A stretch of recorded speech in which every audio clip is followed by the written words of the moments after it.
give you a brief introduction about this particular session.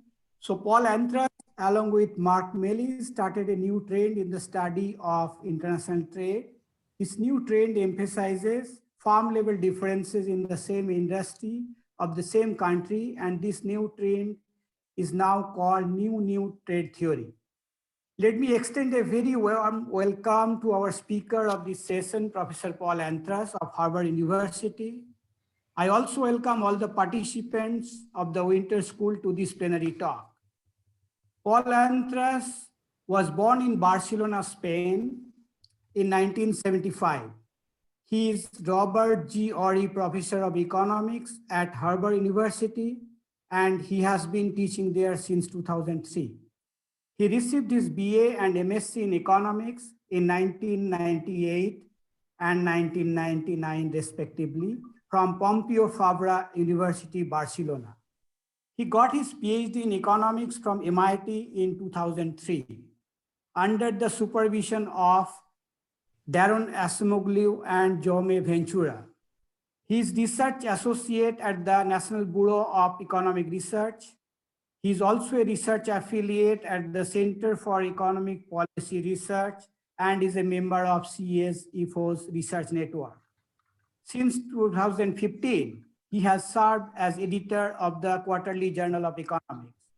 He served on the editorial board of the American Economic Review, the Review of Economic Studies, the Journal of International Economics, and the Annual Review of Economics, among many others. A new feature of the recent world trade is the rise of trade in intermediate goods and services. This is a result of fragmentation of production and the increasing importance of outsourcing, which happened due to rapid decrease of trade costs and revolutionary development of information and communication technologies. Trade in intermediate products are related to many phenomena such as offshoring, vertical specialization, global sourcing, trade in value added, trade in tasks, global supply chains, global value chains, global optimal procurement, etc. Pol Antras brought in the transaction cost approaches of Coase and Williamson and the property right approaches to boundary of the firm for analyzing the current trend in international trade and investment on the one hand and international organization of production on the other. Much of his early work on the topic is overviewed in his book Firms, Contracts, and Trade Structure in 2015 by Princeton University Press. More recently, his research has focused on understanding the emergence of global value chains. Together with his co-author, he also developed a widely used measure of the so-called upstreamness of industries in global value chains. His work has specifically emphasized the sequential nature of certain production processes and the implication of this sequentiality for the global sourcing decisions of firms and for the implications of trade wars. Recently, many countries in the world are raising trade barriers in different forms, and India is no exception. The recent emphasis on Atmanirbhar Bharat, that is self-reliant India, is a step towards that direction. An important question for a country, however, is whether to be part of global value chains, and if it is, then how to position itself. I am sure Paul will address some of the issues related to these questions more generally, even if not specific to Indian context. We are hosting this winter school from Delhi School of Economics, where Professor Jagadish Bhagwati, who is a very famous international trade economist, spent his early years of his teaching and research career during 1962 to 68. We are indeed very fortunate to have Professor Pol Antras with us today. May I now invite Professor Pol Antras to begin his presentation. Paul, it is over to you now. Thank you very much, Uday, for the very, very kind presentation. I'm delighted to be here. I really appreciate the invitation of the Delhi School of Economics and the Econometric Society to participate in this winter school. It goes without saying that I would have much rather preferred to be there in person, to see you all, to interact with you, to get a chance to kind of have conversations in smaller groups. Having said this, and despite the fact that it's certainly very hard to make this as interactive as it would have been in person, I very much hope that you won't be shy, that if there's questions you have along the way, that you will find a way to pose them. At the very least, I think the chat is open. I may not be, keeping a close eye on the chat all the time, but maybe would I, if Professor Yes, Sinha I do. Yeah, if he's alert to it, feel free to stop me and raise any questions that come from participants. And then in the, there's a 30-minute break. I'm happy to spend a few minutes answering questions at that point if there are any questions. So without, one more logistic thing, which is I have fantastic internet speed, but it is spotty at times. I've noticed this in recent weeks, that at sometimes it sort of would be slow. Professor Sinha or anybody, if at some point it gets where there are parts of what I'm saying that are not clear, understood, or didn't, I freeze too much, please let me know. I don't want to, I don't think that's going to be an issue today, but if there is an issue, don't be shy and do let me know.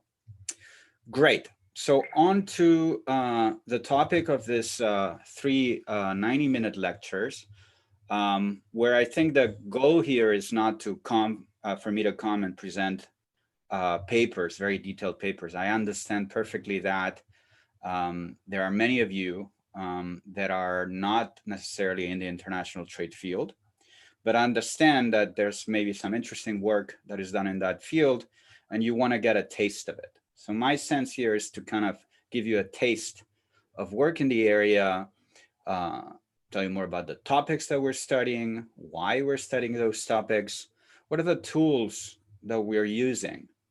If you're in the field, you might have seen some of these papers. If you're not, perhaps not, but I think there might be some benefit in understanding what people in other fields are doing.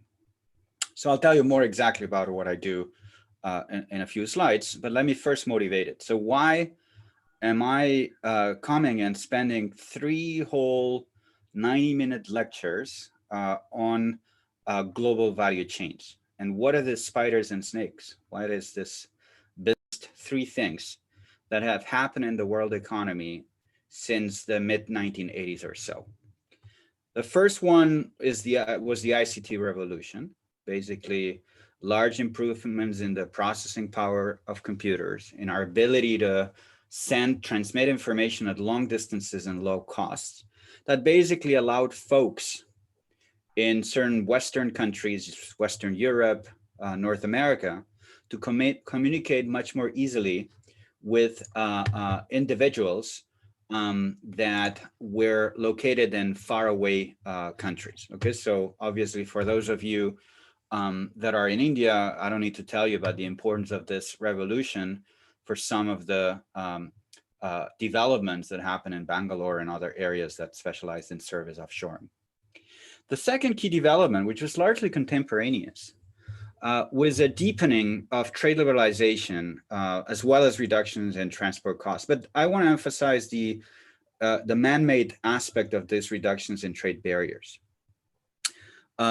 Just to put it in perspective, what am I talking about? I'm talking about on the one hand, the expansion of the European Union in Europe. So 1986, that's when Spain, Greece, and Portugal joined.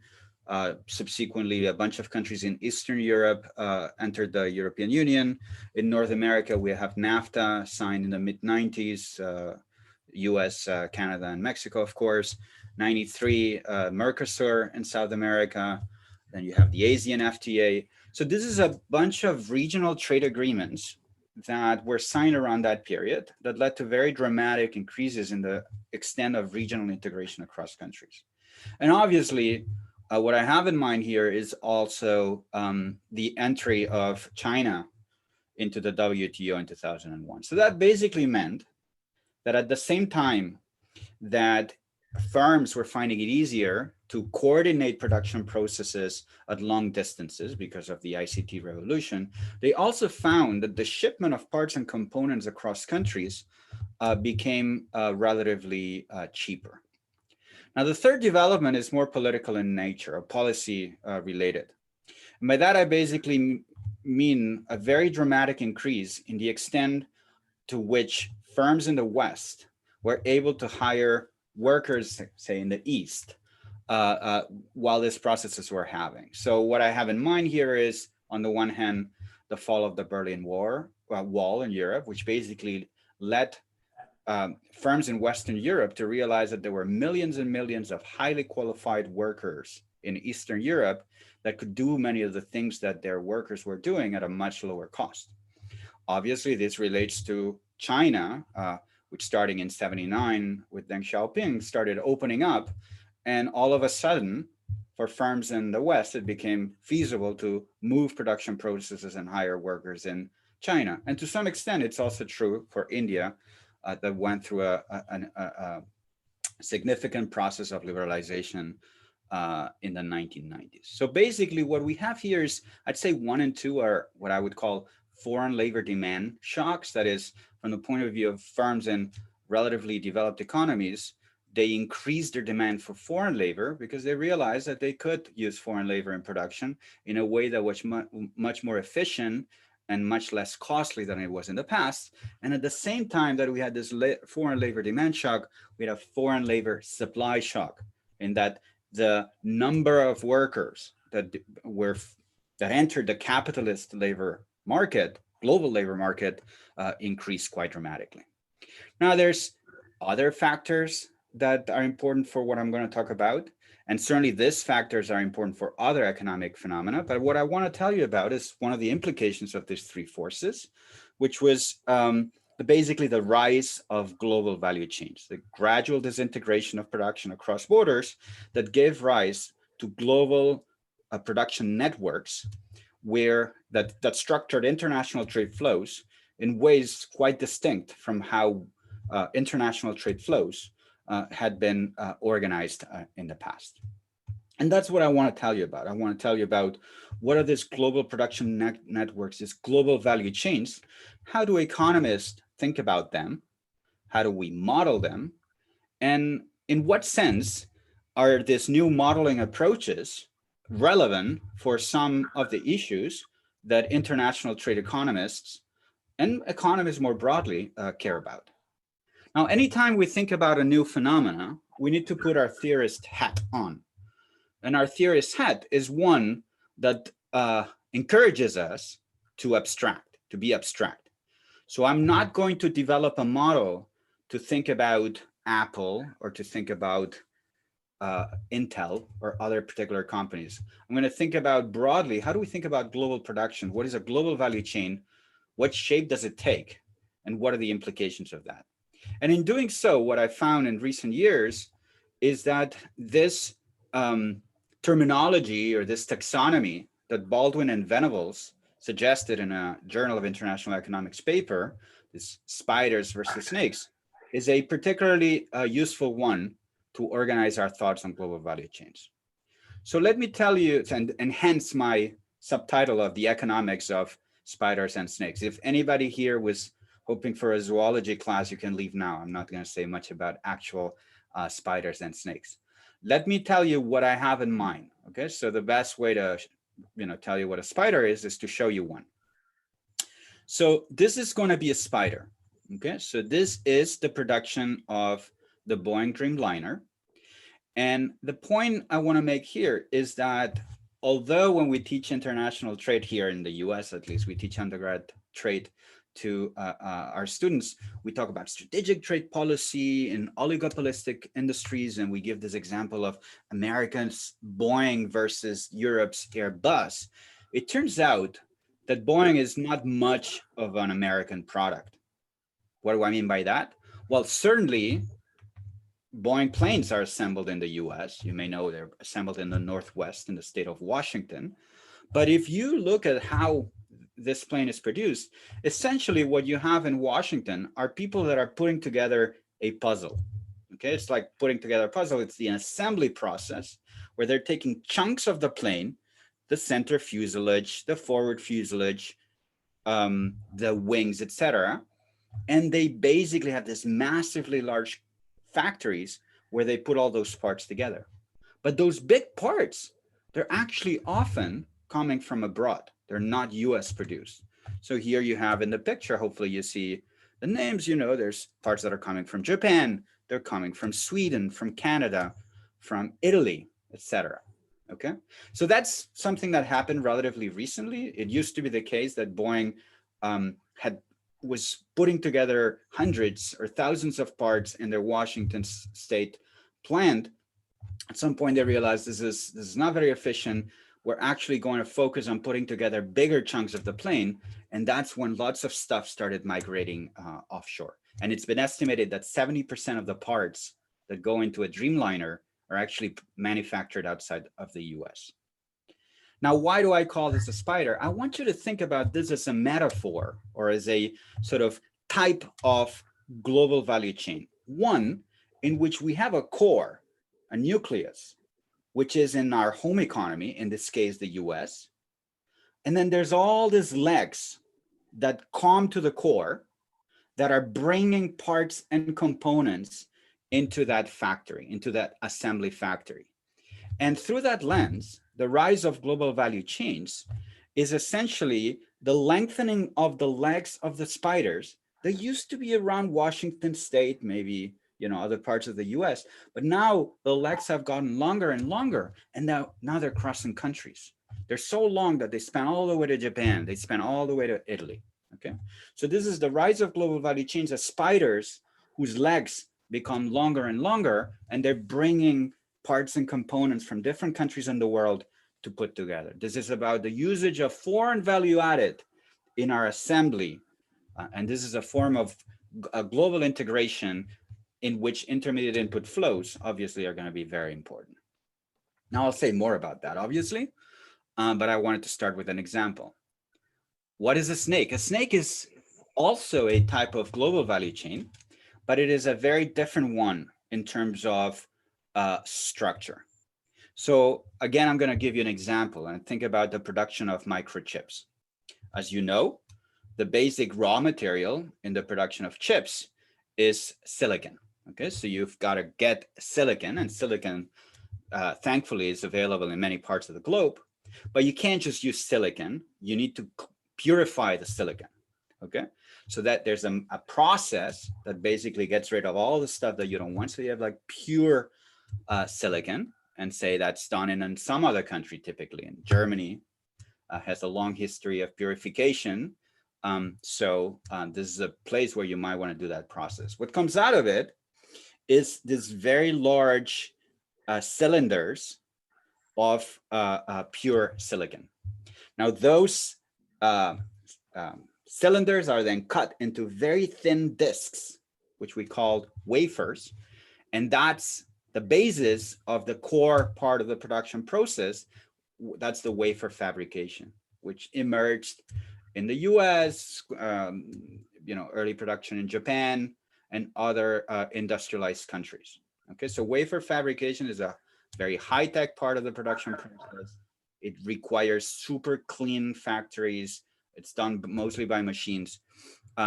So basically you have these places that are importing purified silicon and then taking the discs and then printing into the discs all the circuits and all this sort of fancy stuff that then is used for electronics. But that's not the end of the production process, because if you picture a big cylinder and a disc in a cylinder, it's pretty obvious that that big disc is not going to fit in your cell phone.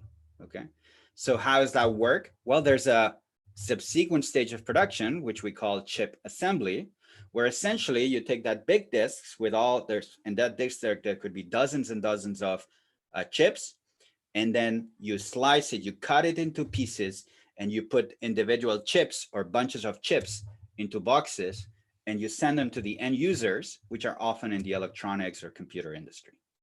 Now, what the industry realized at some point in time is that although wafer fabrication is high-tech, capital intensive, skilled labor intensive, chip assembly is actually very unskilled labor intensive.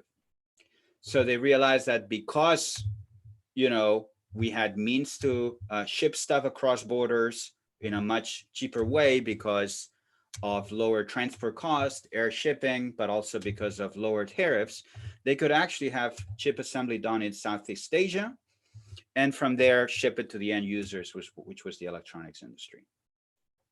So what do I want you to get out of that, other than the example, is the fact that this is very much a global value chain. In producing microchips, we're engaging labor and other factors of production located in various countries.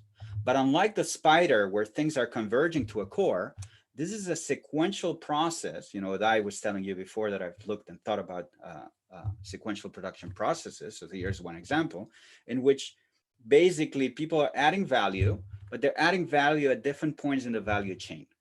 Okay, so there's some engineering constraints that lead you to do things at different points in time to add sequentially value to a good.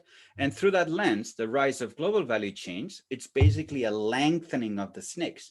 The snakes used to be these small little things that were all in one country, but now they've been growing and growing. The distance between the nodes of the snake have gone longer and longer, and now they're crossing borders. And that's why we have not just domestic value chains, but global value chains. I always like to think about a spider or a snake, this type of production process, thinking about Charlie Chaplin in modern times. I don't know if you've watched this movie where he's in the factory floor and there's an assembly line and there's this guy just with a hammer and then it passes on to the next guy. So you have an assembly line.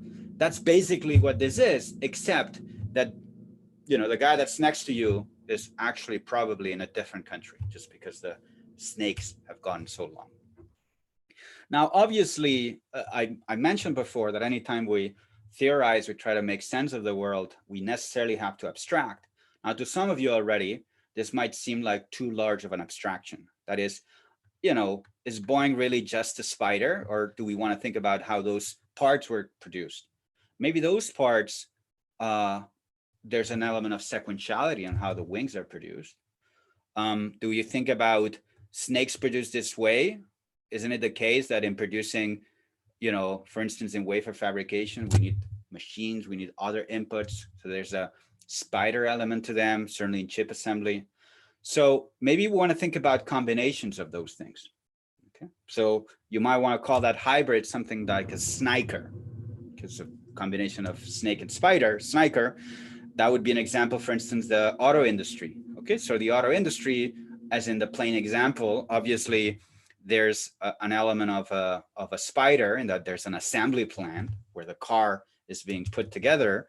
And to that assembly plant, much as in the Boeing case, we see big chunks of the car coming in. We have like the door comes in, the tires come in, the engine comes in, and then you have this assembly plant that is putting things together.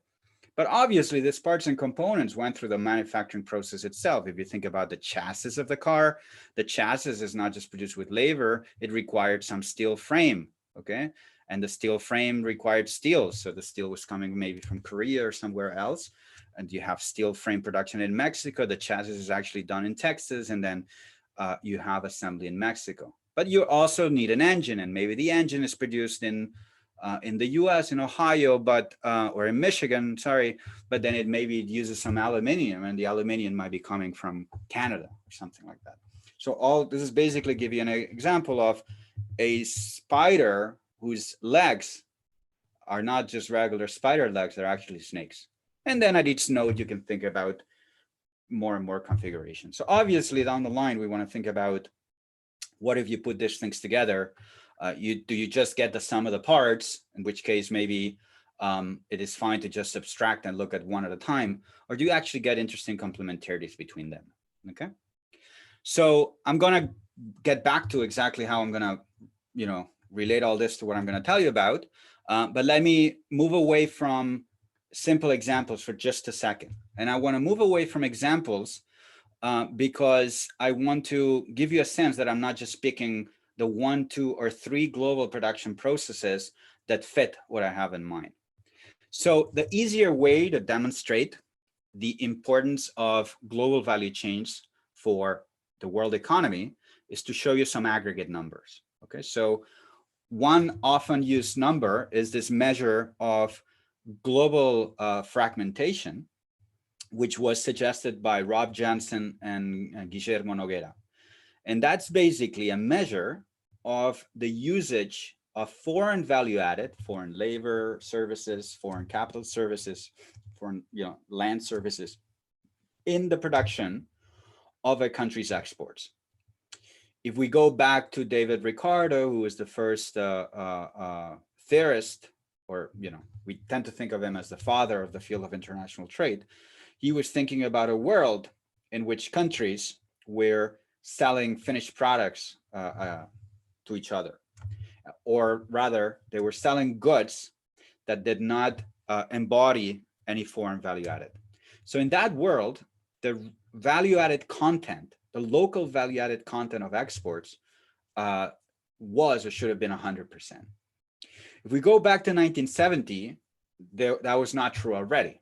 Even in 1970, before all the developments that I've told you about, there was still a significant amount of foreign inputs embodied in a country's exports on average, but it was roughly 12, 13%. What we saw in the subsequent years, and particularly in the late 80s, 90s, and early 2000s, was a very dramatic, significant decline in the extent to which only local value added was used for exports. Okay, so this is contemporaneous with the developments that I told you about. Another metric that is often used is a measure of the extent to which, when you look at world trade flows, those reflect traditional trade flows or global value chain activity. And the definition of global value chain activity is a trade flow. It's some product or some combination of factors of production and inputs that crosses more than one border. In traditional trade, you produce, you export, you only cross one border. If you import intermediate inputs, process them, and then export these goods, those inputs that came in, they came in and then they left. They crossed two borders. And it's been estimated that the share of global value added, global value chain activity trade is now higher than 50%. Okay, so these are not just one or two, three companies. There's hundreds of companies doing that. They're very large, and they end up constituting a very significant share of world trade.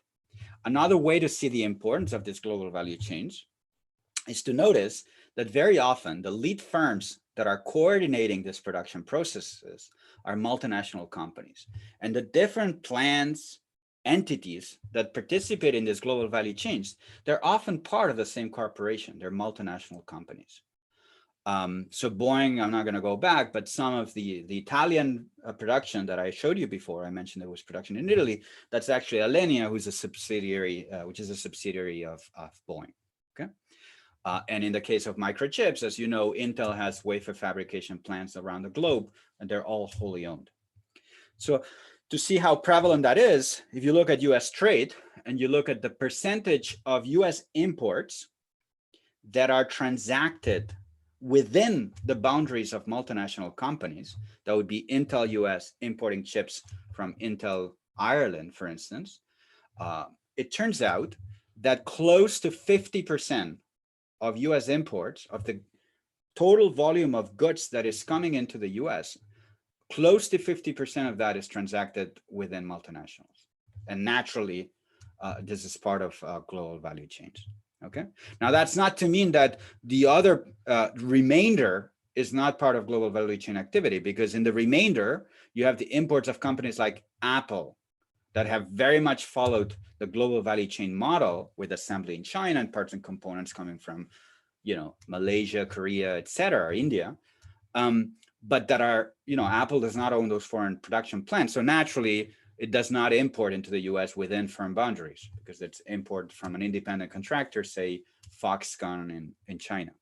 So that's 50% at some level for the US is an understatement of the importance of global value chain activity. But it's still remarkable, and I always like to point this out, and as Uday was saying early on, this is a lot of my early work was on this. I'm not going to say much about this today, but just when I was in graduate school, realizing the size of this flows and being puzzled by the fact that we teach people how good international trade is. And I believe in trade, don't get me wrong, but we praise the virtues of the market that leads to an allocation of resources that allows countries to exploit their comparative advantage and hence improve their welfare.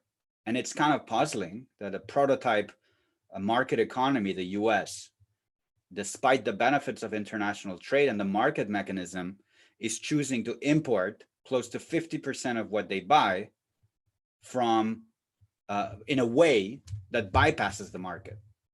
These are within firm transactions that are bypassing the usage of standard market mechanism. So that's sort of a bit puzzling, and that led me early on to think about why that might be the case. Now, let me take stock. Let me be a bit more, I want to get to theorizing at some point. So let me take stock and tell you what I want you to get out of all this. So I want to emphasize a few features of global value chains that I think the examples I gave you nicely motivate. And then I'm going to take some of these features and I'm going to show you how to model them, how to introduce them into otherwise standard looking general equilibrium models of trade. And the first point I want to make is that it's very clear from my examples and even the aggregate data that we need to think seriously about intermediate input trade, because at least 2/3 of world trade appear to be in intermediate inputs. Now that tells me that Ricardian theories of trade that emphasize trade in final goods may be problematic. They may not be. I mean, certainly we can sometimes reinterpret models, and what we call final good trade in those models, we can think about that instead as intermediate input trade. But certainly there is a gap between how we model trade flows in both traditional trade theory, but even in modern trade theory. Krugman 1979, Krugman 1980, the foundations of new trade theory. You're not going to find any input trade in those models. Melitz 2003, the benchmark workhorse model of the field as of today. You're not going to find any intermediate trade in that model. So that begs the question of, is it okay to make predictions, to work with models that rationalize trade flows, yet those models don't have anything to say about, or it's not obvious they have a lot to say about 2/3 of world trade. I'd argue that at the very least, we should make sure that the lessons we learn from those models are robust to think about those flows as intermediate input flows. A second aspect that I'm going to emphasize is that even when we think about input trade and we think about some firms in some countries importing inputs from other countries, and we want to think about the firm dimension, as the field has been doing, and Uday anticipated that as well. This has been the big revolution in the field in the last 20 years, which is to think about trade flows as the aggregation of firm level decisions rather than having countries, whatever those are, trading with each other. So we want to think about firm perspective, but unlike in the Melitz tradition, in which we have firms that participate in trade because they choose to export, they venture out into export markets, maybe paying upfront cost of doing so. When I think about input trade, I often want to think about the importer, not the exporter. That is, perhaps in some cases, Boeing is importing some parts and components because some supplier somewhere contacted them and said, we can do this for you. It happens. But more often than not, what happens is you have these big lead firms like Boeing, like Intel, like Ford, that are going abroad and trying to canvas the industrial landscape of different countries and trying to identify particularly good suppliers that can work for them. So very often these trade transactions are not initiated by exporters that venture out into export markets, but by importers that venture out trying to find suppliers. Now that begs the question of, okay, if that's the case, how does that change matters? Is this material or not that when you have selection into trade, selection into importing is just about as important as selection into exporting, particularly in a world in which 2/3 of world trade is input trade. The third aspect that I think the previous examples nicely illustrate is that we really want to think about trade flows in differentiated products. This is not new. This is one of the big contributions of new trade theory is to move away from neoclassical general equilibrium theory in which goods are homogeneous to models in which firms produce goods that are differentiated in the eyes of consumers. Now, the twist here is that I'm very much going to embrace differentiation, but I think we often want to think about customization, which is a form of differentiation, not in the eyes of consumers, but in the eyes of the downstream firms to whom you're selling those inputs. When Intel produces wafers or might have using some parts and components, or Boeing is a better example. When Boeing buys wings from Japan, obviously those wings are very much customized to the need of Boeing. And an Airbus could not just take that wing and plug it into their plane. So parts and components are often customized. And that often leads to search and matching frictions, because what we need from suppliers is not something homogeneous for which there's a thick market. It is non-trivial. You know, this initiation of trade relationships is often costly because it's not trivial to find suppliers. With modern technologies, digital platforms, it's become easier. There's no doubt about that, but there's still significant upfront costs when setting up your value chains.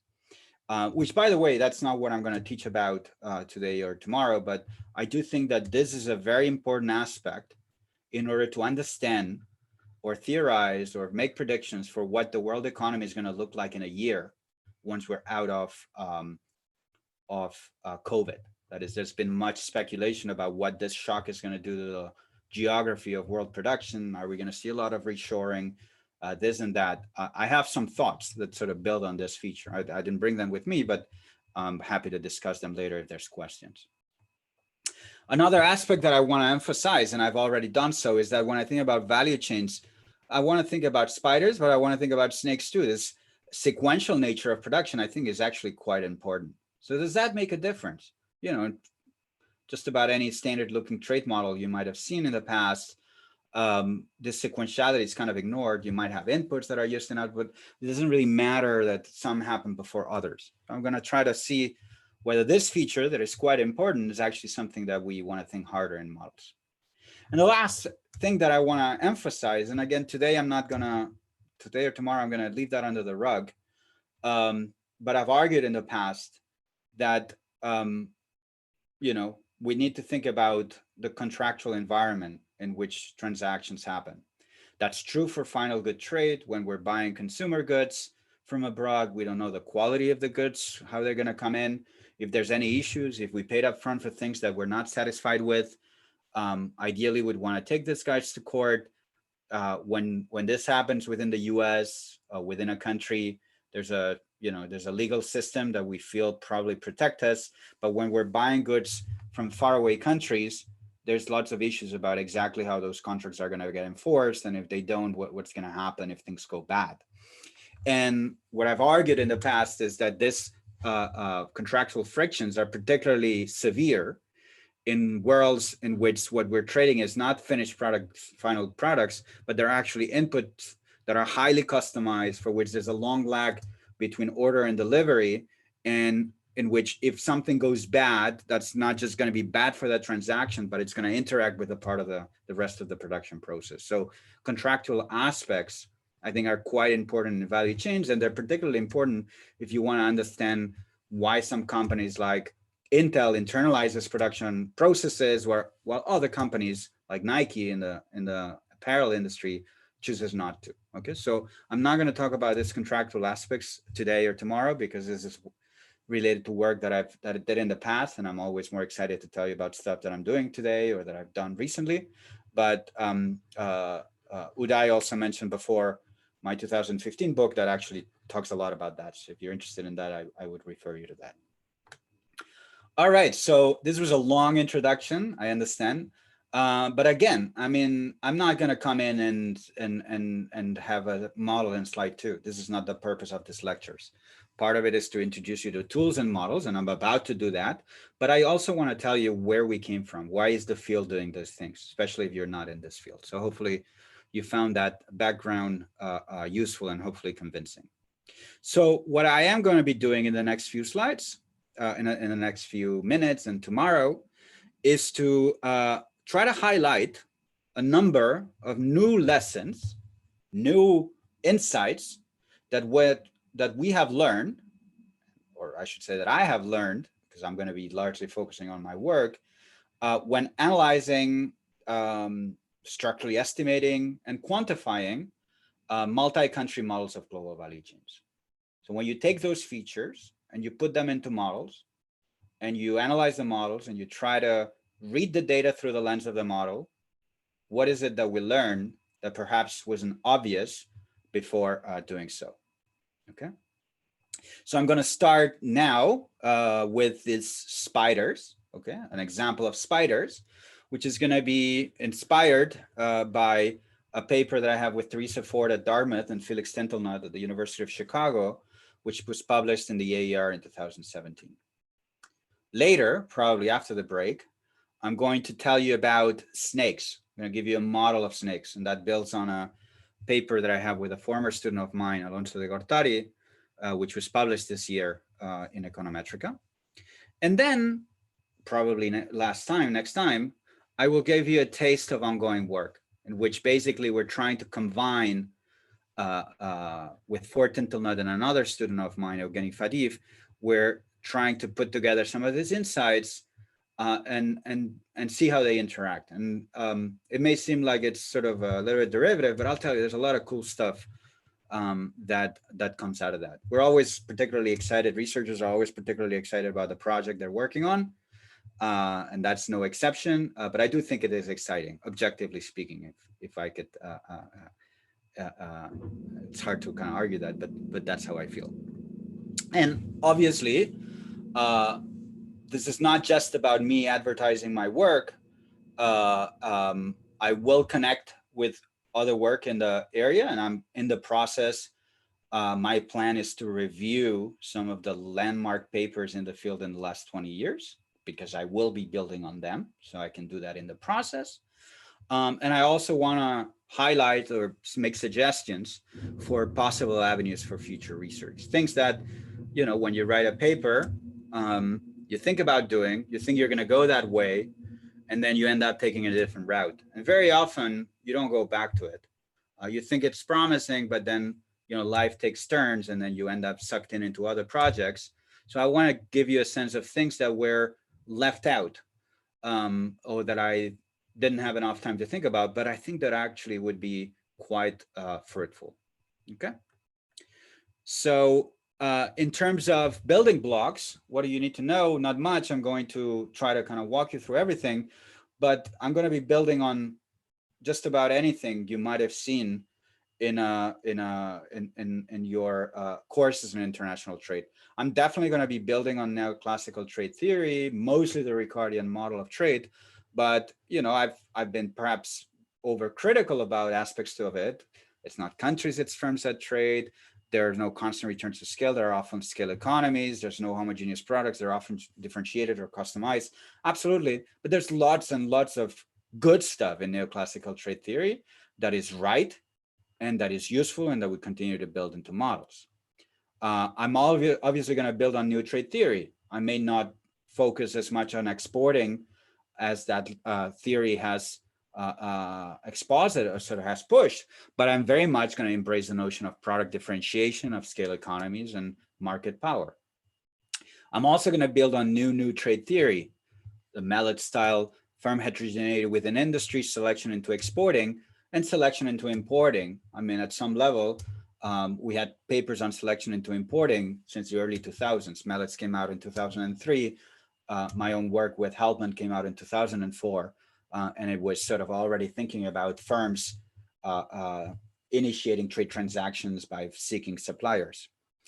In some of the work that I'll mention, mostly the extensions, not the main parts, I'm also building, or I have in mind building, on incomplete contracting theories. That is acknowledging that the world of international trade is one in which, with limited contractual security, by now we know how to incorporate those features in standard models, so that you can think about the interplay between neoclassical determinants of trade as well as contractual determinants of trade, for which there's a large empirical literature indicating that those factors are actually quite important. Sometimes we go to countries not because they have a lot of availability of certain types of workers, but because we are comfortable doing business in those countries. And I'm also going to be building in another big area in trade that has sort of exploded in the last 20 years, ever since the work of Eaton and Cordham in econometric in 2002, which has provided tools to develop simple quantitative implications of our framework. Obviously, since decades ago, there's been work on what we call computable general equilibrium models, but there was the wide perception among many economists that those were a bit too black boxy. It just felt like this big, huge models that central banks have to kind of run forecasts of trade flows and things like that. They serve their role. Absolutely, we should have them. But in terms of research, they're not like always the best tool to understand the world. Now, what Eaton and Cordham, and I'll tell you more about that later, did is they basically provided a simpler form of quantitative trade models that really have taken off in the last few years. And I'm going to be building on some of those insights. And the last bit that I'm going to bring in is I'm also going to connect with the industrial organization field, or empirical industrial organization field, in that I'm going to, unlike much of the work in quantitative trade theory, I'm going to try to do as little calibration as I can. And I'm actually going to try to estimate some of the parameters, the key parameters that I believe that I'm going to show you are particularly important for understanding the quantitative implications of these models. Now, why should you care? I've tried to convince you that quantitatively, this global value chains are important in the world economy, and that perhaps we want to have more realistic models. That's part of it. I want to have models that incorporate things that I think are important that other models were missing. But it's not just about that, and it's not just about developing tools. A key aspect is going to be, what do we learn about the real world? What do we learn about the effect of China's accession to the WTO? Are we reading the China shock, as Otter, Dorn, and Hansen and many others have labeled, the right way? Or are there some aspects of the China shock that we're missing? What are the implications of the US-China trade war? Can we use standard models to think about what is happening and what's likely to happen as a result of those tariffs? Or does it matter that lots of the tariffs that at least the US set on China were not applying to final goods, but they were actually applying to inputs? Think about steel or aluminum. Is that material? Is it important, particularly in a world in which a lot of what we import is actually embodied into goods and then recycled into US exports? These are the type of questions that I think, even if you don't care about tools, even if you don't care about methods, you care about policy, you care about the effects of policies, I think that's why it's important to kind of think about this new models. With that, my next step is to kind of get our hands dirty and start thinking about spiders. But let me take 1 or 2 minutes just to pause to see if there's any questions, pressing questions at this point. Are you there, Uday? Yeah, I'm there. Right now, okay. I mean, everything was pretty general, so it's not surprising. Yeah, I think you can continue because the questions that are raised, I think they're futuristic in nature. So maybe you will be covering some of them later. Okay, great. Naturally, so there is no point right now. Huh? Perfect. Okay, so let's go down and dirty and start talking about spiders. So this is this 2017 paper. And in a nutshell, the paper is very simple. It's basically trying to think about aggregate world trade flows and US trade flows more specifically, because that's going to be the empirical application we're going to be using, as the legs of spiders. Okay, so we're going to think, and this is not unlike this new trade theory world in which we think about trade flows, exports from the US to say India, not as, you know, the US has certain industries and the industries export to India. It's more about firms. We want to think about what firms do and why, in some cases, firms in the US, some firms in some sectors in the US, they decide to pay some cost to be able to market their goods, not just at home, but in foreign countries. And thereby they shape what we call the extensive margin of trade, the set of firms that export from the US to India. And then conditional on exporting to India, there's an intensive margin that tells you how much you want to sell in India. Now, what we want to do in this paper is to similarly think about trade flows between US and other countries as on the import side. Okay, if you were to think about imports of the US, you'd say, well, that has to do with Indian firms that select into exporting. They pay fixed costs to sell into the US.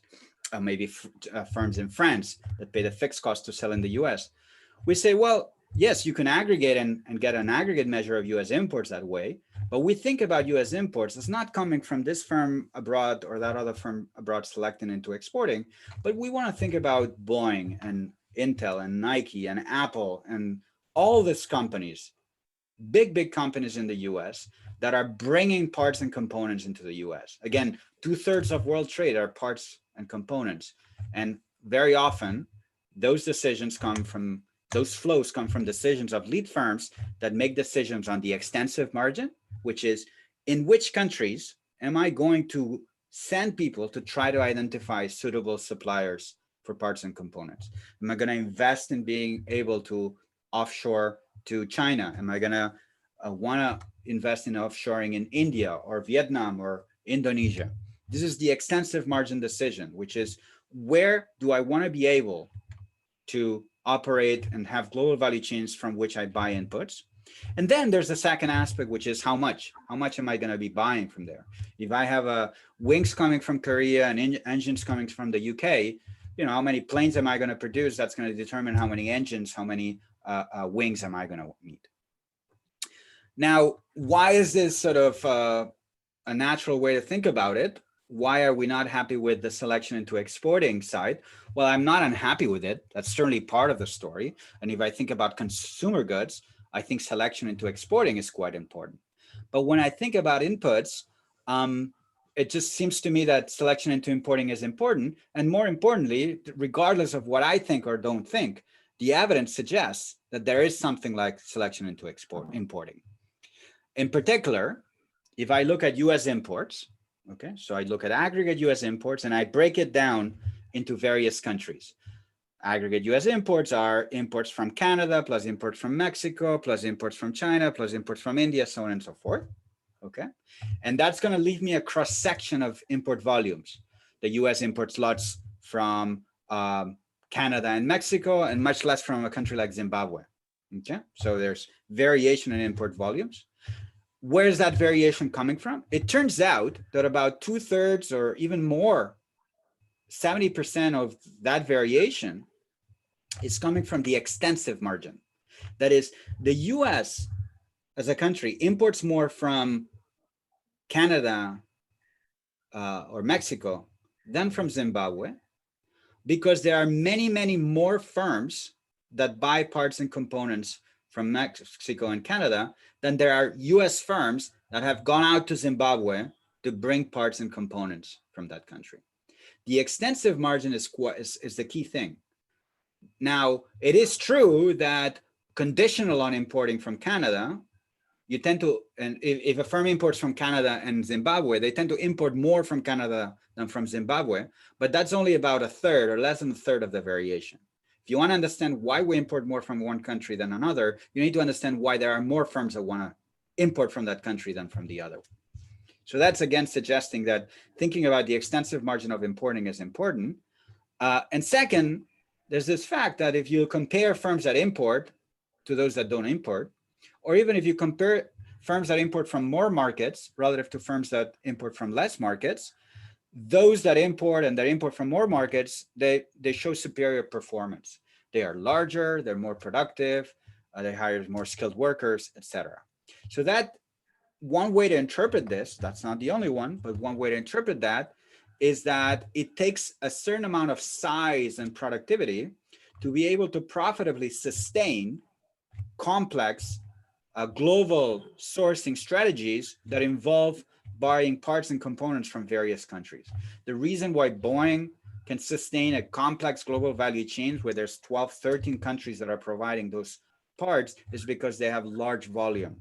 If you run a small manufacturing firm in the US, you cannot possibly sustain all that complicated value chain because there's a lot of sunk costs, some upfront costs related to that global value chain that you cannot amortize if you're not large enough. So that basically, what do I mean by that? Well, all this sounds very reminiscent of this Mallet style new trade theory models that emphasize size as and productivity as a determinant of participation into trade, and that emphasize that only large, more productive firms within an industry are going to have the sufficiently large size to amortize the fixed costs associated with exporting. I'm taking this and then flipping it to the import side. Same reason that size is important for exporting, size is going to be important for importing. And now that's going to back the question of, okay, you've turned this around. Does it matter? Is this not relabeling? Maybe it's just relabeling. In a Mallet's framework, let me remind you how it works. There's an industry. Industry is populated by firms that are heterogeneous in their productivity. The productivity is governed by a marginal cost parameter. There are these firms are producing goods that are valued by consumers, and those goods are differentiated. So each firm has some market power. And the firms realize that there's demand for their product at home, but also abroad. But in order to export, to sell abroad, you need to pay some fixed costs. The model then tells you that if you're a relatively small company, you might be able to profitably sell at home. You can charge a markup over marginal cost and obtain an positive operating profit. The same is abroad in principle. You can also, even if you incur trade costs, you can put a markup over your marginal cost. But if your operating profit is sufficiently small, you're not going to be able to make that work. Even if your operating profit is positive, if the initial upfront cost is sufficiently large, you're going to opt out of exporting. And that's how that model generates selection into exporting. Now, those models are super neat in that it's very clear how selection into exporting happens, and they're very easy to aggregate. They're very easy to aggregate in the sense that for each company, you can figure out whether they want to export or not. In that decision, you can analyze market by market. If a firm finds it profitable to export to France, it's going to do so. By how much, it's going to take into account demand conditions, the price at which it would sell, what the demand is. Then it would turn to Belgium. It would decide whether to export to Belgium or not. It would turn to Germany, and market by market, you would make that exporting decision. If you, in addition, you have various companies and there's some nice distribution of productivity, you can actually aggregate that model, and that model delivers something like a gravity equation of trade. And it provides a foundation for the gravity equation of trade. Now, people say, well, those models are very tractable because of monopolistic competition, CES preferences, Pareto distribution of productivity. I want to tell you about another reason why those models are very tractable. And that goes at the heart of what I'm trying to model here, which is one of the main reason why these models are so tractable is because despite the fact that they have scale economies, all firms face constant marginal costs. The way you have scale economies is by having a constant marginal cost, but upfront costs. Because you have upfront costs, your average cost curve is going to be declining in output. Therefore, there's scale economies. But the marginal cost is constant. That's the assumption in Mallet's. And, you know, it's a natural assumption. It goes actually back to Krugman. If you look at Krugman's papers, that's how he made scale economies work so neatly, by having a constant marginal cost. When you're thinking about multi-country models, it has the added benefit that it allows you to think about market by market, because it doesn't matter how much I sell in France, my marginal cost when selling to Belgium is unaffected by how much I sell to France. So that basically, it's very easy to handle various margins of trade. The model looks complicated, but then the solution is super neat, super simple. Now, the problem is if I take that and I transfer it to my setting, which is a setting of intermediate input flows and of selection into importing, this assumption of a constant marginal cost is a non-starter. And it's a non-starter because the reason a firm in the US goes and import from Mexico is to buy parts and components more cheaply. So it is precisely seeking to reduce its marginal cost of production. You can't treat the marginal cost as being unaffected by sourcing decisions, because sourcing decisions are actually trying to reduce your marginal cost. So that basically tells you that this independence of sourcing decisions across markets, or participation into trade across markets, which was ingrained in the standard new trade theory models, it's a non-starter here. If a firm selects into importing from Mexico, thereby reducing its marginal cost, by reducing its marginal cost, it's going to affect its optimal scale of operation. At that larger scale of operation, it may choose to, or might realize that it is now optimal to source parts and components from other markets, say India, from which it thought it wasn't going to be profitable, because before it sourced from Mexico, its optimal scale was not large enough to make it work to source from India. But now that we source from Mexico, our marginal cost is lower, maybe you want to do that.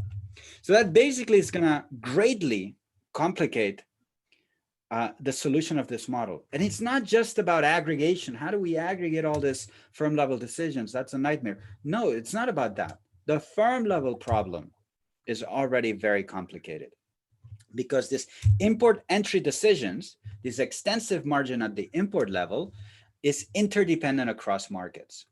Okay. And it's not just about the entry decisions. It goes beyond that. Yes, the entry decisions are interdependent. Am I going to have Mexico in my set of countries from which I can import? Am I going to have India?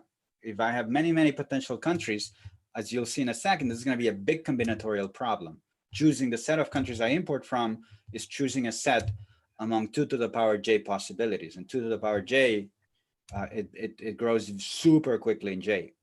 But even if you have figured out what that set is, and I'm going to give you tools to solve for that set, you still need to figure out, okay, now I can buy inputs from all those places, but where am I going to get the engine from, or where am I going to get the wing? Well, that's going to depend on how profitable or how cheaply you can source those particular inputs from the various countries from which you know you can buy from.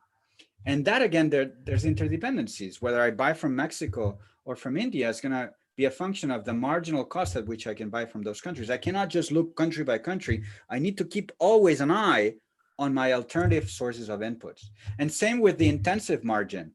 That is, now that I figured out that I want, you know, the tires from Mexico and the chassis from India, how many of those do I want to import? Well, that's going to be a function of my optimal scale. And my optimal scale is a function of my marginal cost. And my marginal cost is a function of where I'm buying all these various inputs from and how much I'm buying from them. So that tells you that there's a lot of interdependencies. By just changing that assumption, that is, it's not about selection into exporting, it's about selection into importing. Okay, that's very simple sort of reversing what the lead firm is doing. It's actually complicating a lot this model. So what do we do in this paper? This is not a paper that says the world is complicated. That's not gonna get you very far. You need to show that despite this being more complicated, there's actually an order. That is, you can still solve this model. You get some insights out of the model, and hopefully turn what I've been calling complications into new forces that, once properly understood, shape or alter the way we might think about certain phenomena. So what we did in the paper is basically develop a quantifiable multi-country sourcing model that characterized both the intensive as well as the extensive margin of importing of global sourcing. And the framework is a combination of the Eaton and Cordham framework, which I already mentioned, and the Mellitz framework. That is, there are some special cases of the model that actually reduce to either of those two countries. And you'll see, and I'm going to walk you through it, why the Eaton and Cordham framework is a particularly useful tool to invoke to solve for this second and third interdependencies. Okay, and I'm going to be clear on that. That's still going to raise the issue of, even if you know where, which inputs are you going to buy from which markets and how much you're going to buy of each, how do you choose your global sourcing strategy? How do you choose which countries you should be looking for, or you should go and look for suppliers if all these things are interdependent? And here what we do is we basically build on a fruitful area of research in industrial organization that has studied problems of multi-market entry in the presence of interdependencies. So in particular, we're gonna build on work by Panlegia and Econometrica that provided a very neat algorithm to solve this problem at the firm level. And I'm gonna give you the gist of that algorithm because I think it has much wider applicability. Once we've solved the firm level problem, then aggregating is not that complicated, and we can aggregate the model and perform a structural estimation where we estimate the parameters of the model that minimize the distance between the model predictions and data. Okay, and we do so through a simulated method of moments. And once you've estimated a model, then you can play with it. Okay, you can play with it by what? By changing parameters. Maybe we've backed out some parameters and we can sort of increase trade costs, or we can create a trade war and then change the parameters and see where the model tells you the dust will settle. And the key thing here is going to be to argue that if we perform counterfactuals in our world relative to counterfactuals in other frameworks like the Eden and Cordum or the Melitz framework, the type of implications of the counterfactuals are quite distinct from previous models. So we have not just embraced an added complexity to get to the same point. We've embraced this complexity because we think it's driven by relevant forces, and those relevant forces are actually seem to matter for the counterfactuals. Now that's still going to leave some of you, and I admit it left me a little bit unsatisfied in the sense that, we're saying there's things that are important, we put them in a model, and the counterfactuals look different. But you might say, hey, for some of your counterfactuals, they are not just counterfactuals. These things actually happened. That is, if you do a counterfactual that looks at the implications of China's entry into the WTO, and you have predictions for certain objects in the data, well, that happened in 2001. So can we go back and look at whether some of the implications of the model were borne by the data? That's the last part of the paper where we show, and I'm going to walk you through it, that there's some reduced form evidence tracing the implications of trade with China, and in particular, the increased ability to buy parts and components from China that provide evidence for some of the predictions of the model that ex ante might have looked somewhat counterintuitive. And I'll tell you more about that in a little bit. So that's basically my plan. Okay, it's just to walk you through, hopefully you understand where we came from, what are the new complications. I'm going to tell you how we made it work. Why does the Eden and Cordum framework help? What is this algorithm we use here? What comes out of the estimation? And what are the things that come out of the model that are also born in the data, regardless of what model you use to interpret the data? So this is what the model looks like. Okay, so that's, I don't want to overwhelm you with math, but I do want to give you a bit of the structure of the model. So the environment is one with J countries, and J could in principle be arbitrarily large. In the empirical estimation, we're going to have 65 countries. And I'm going to index them by I or J, and each country is inhabited by a measure Li of individuals. On the preference side, agents have Dixit-Stiglitz preferences over manufacturing varieties. That is, the industry produces a continuum of varieties, and there's constant elasticity of substitution preferences over those varieties. Where the parameter sigma governs the common substitutability between any two varieties. Now, those are the things that consumers value, the final good varieties. How are those final good varieties produced? They're produced in a sector, the final good sector, where there's Ni producers. Now, Ni is going to be an endogenous object. It's going to be a measure of final good producers that is going to be determined by free entry, much as in Krugman's work or in in Mellitz's work. Firms are going to be heterogeneous in the sense that they're going to vary in their, what I'm going to call core productivity level, which is labeled or sort of denoted by phi, as in Mellitz. Okay, so Mellitz had heterogeneous productivity, and the marginal cost of a firm was shifted by a parameter phi, with larger phi, meaning higher productivity, lower marginal costs. This measure NI is a continuum of firms. We're going to have monopolistic competition.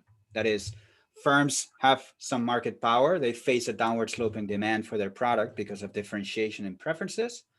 But they're, even though some firms might be larger than others, because there's a continuum of them, no firm in the industry perceives having enough of a weight to affect with their actions the actions of other firms in the industry. So there's no strategic interactions, as in monopolistically competitive sectors, which have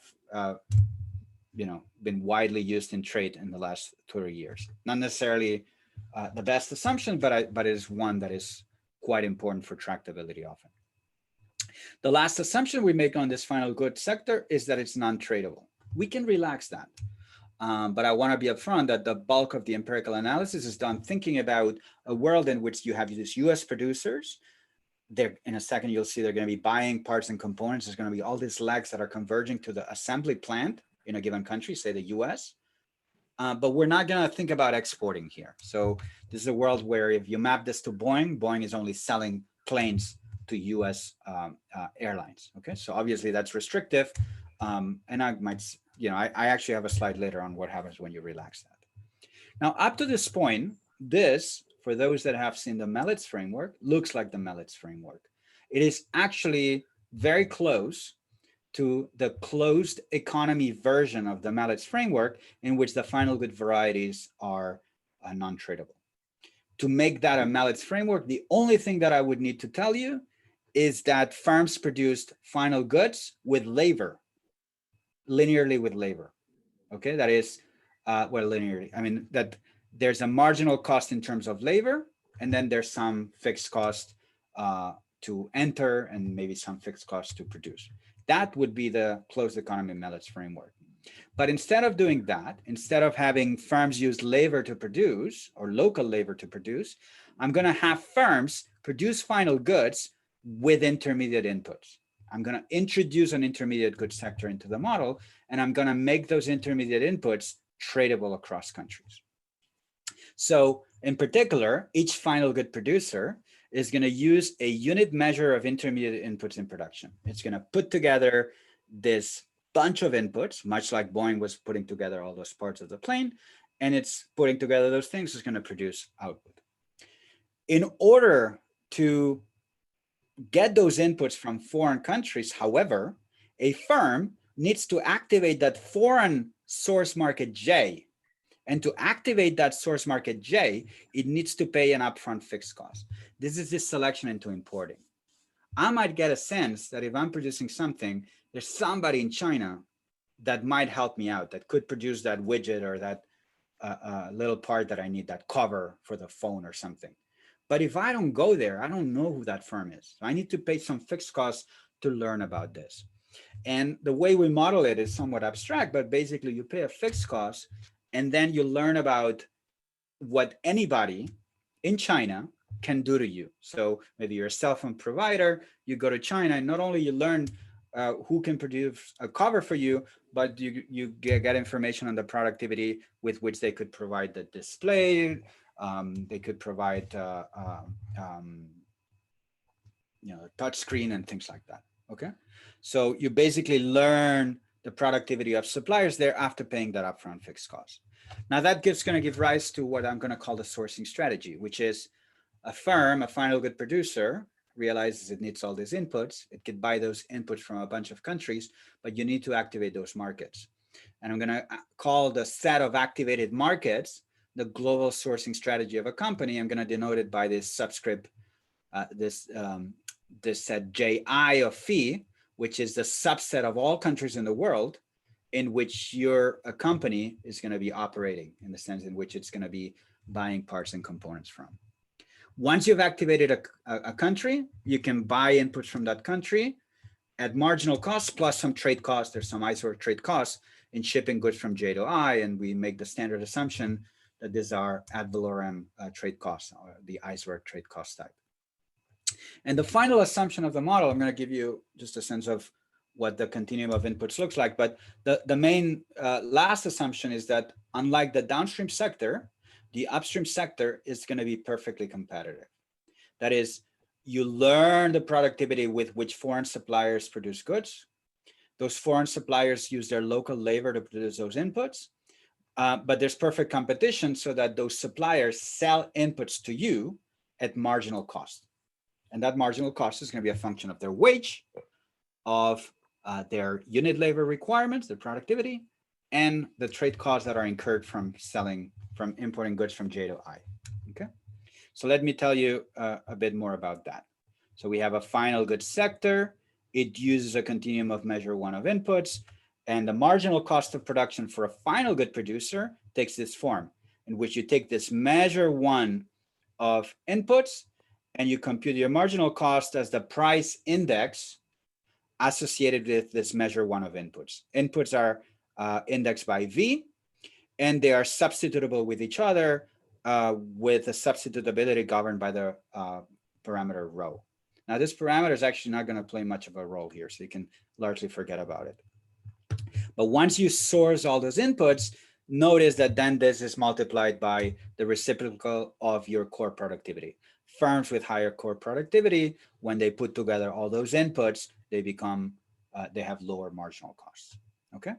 Now, I've told you that, you know, you've got this inputs V, you pay a price to, if you're based in I, you pay a price for V given by PIV of J of V, where J of V is the country J from which you're buying input V. And you could be buying different inputs from different countries, but we know you're buying them at marginal cost. And that marginal cost is this. It's a combination of the wage rate in country J, V, the unit labor requirement, how many workers per unit of output you need to hire to produce inputs of type V in country J of V, and the trade cost between I and J of V, or rather from J of V back to I, okay?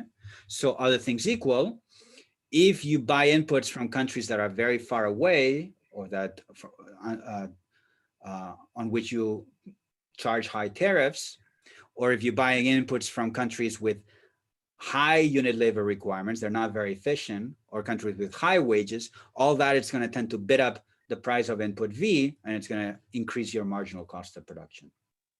Okay. Conversely, if there's low trade costs or high productivity or low wages, that's going to tend to reduce production costs. Now, if that was it, if that was the model, we would face a problem, which is trying to characterize what each firm does. First, what is the sourcing strategy they follow? And second, which inputs V are bought from different countries. I might have activated Mexico and Canada, and I'm sourcing also locally from the US, but which inputs V am I buying from each market, and how much am I buying from various markets? It's very hard to characterize that, because we basically have to characterize the equilibrium of the model as a function of a bunch of infinitely dimensional vectors of productivity. These are deep parameters of the model. So there is a connection here between the complication that arises here and the complication that arises in multi-country Ricardian models of trade. So let me take a quick detour here. Ricardian theory goes back to David Ricardo, looked at the two-country, two-input case. Much of 20th century, early 20th century trade theory was about generalizing that. What happens when I have multiple goods? So there's all these sort of complications that arise. Bagwadi did a lot of work on that. Then come along Dornbusch, Fisher, and Samuelson in 1977 and say, hey, if you model goods as a continuum of goods, like I've been doing here, it's actually quite tractable. You can think about comparative advantage in a two-country world with a continuum of goods, and it's all very neat. But this is with two countries. We live in a world with many, many countries. How do you determine the pattern of trade in a world with many countries where you could be buying any good from many countries? This is a complicated problem, and the field was completely stuck. Then came along, and in part is because of this, because if you have multiple countries with multiple goods, multiple unit labor requirements at a good level, at the country level, how do you characterize equilibrium as a function of this monstrous object? So Eaton and Cordham came along in 2002, and they said, hey, maybe we're looking at this the wrong way. And again, I'm talking about a Ricardian model of trade now, but I'm going to apply it to my framework here. They said, maybe we're looking at it the wrong way. We typically think about the Ricardian model as I have different countries, different productivities, and I try to figure out in which countries I outcompete my competitors. And that's going to determine export volumes. And they said, well, there's another way to think about the Ricardian model. Maybe a Ricardian model is one where you have consumers in all these countries, and they're just trying to buy goods from whichever source sells those goods at a lower cost. They're going to be comparing this prices. Here are inputs, but they could be final goods. And you're buying each good from the country that sells at lower cost. And they said, hey, this looks awfully close to discrete choice models in economics. Discrete choice models of the type that McFadden at Berkeley had worked on. And we know how to make those models tractable. That is, even if you're buying, there's a bunch of potential sources of goods, as long as you basically what you're after is not understanding why this firm bought this particular input from that market.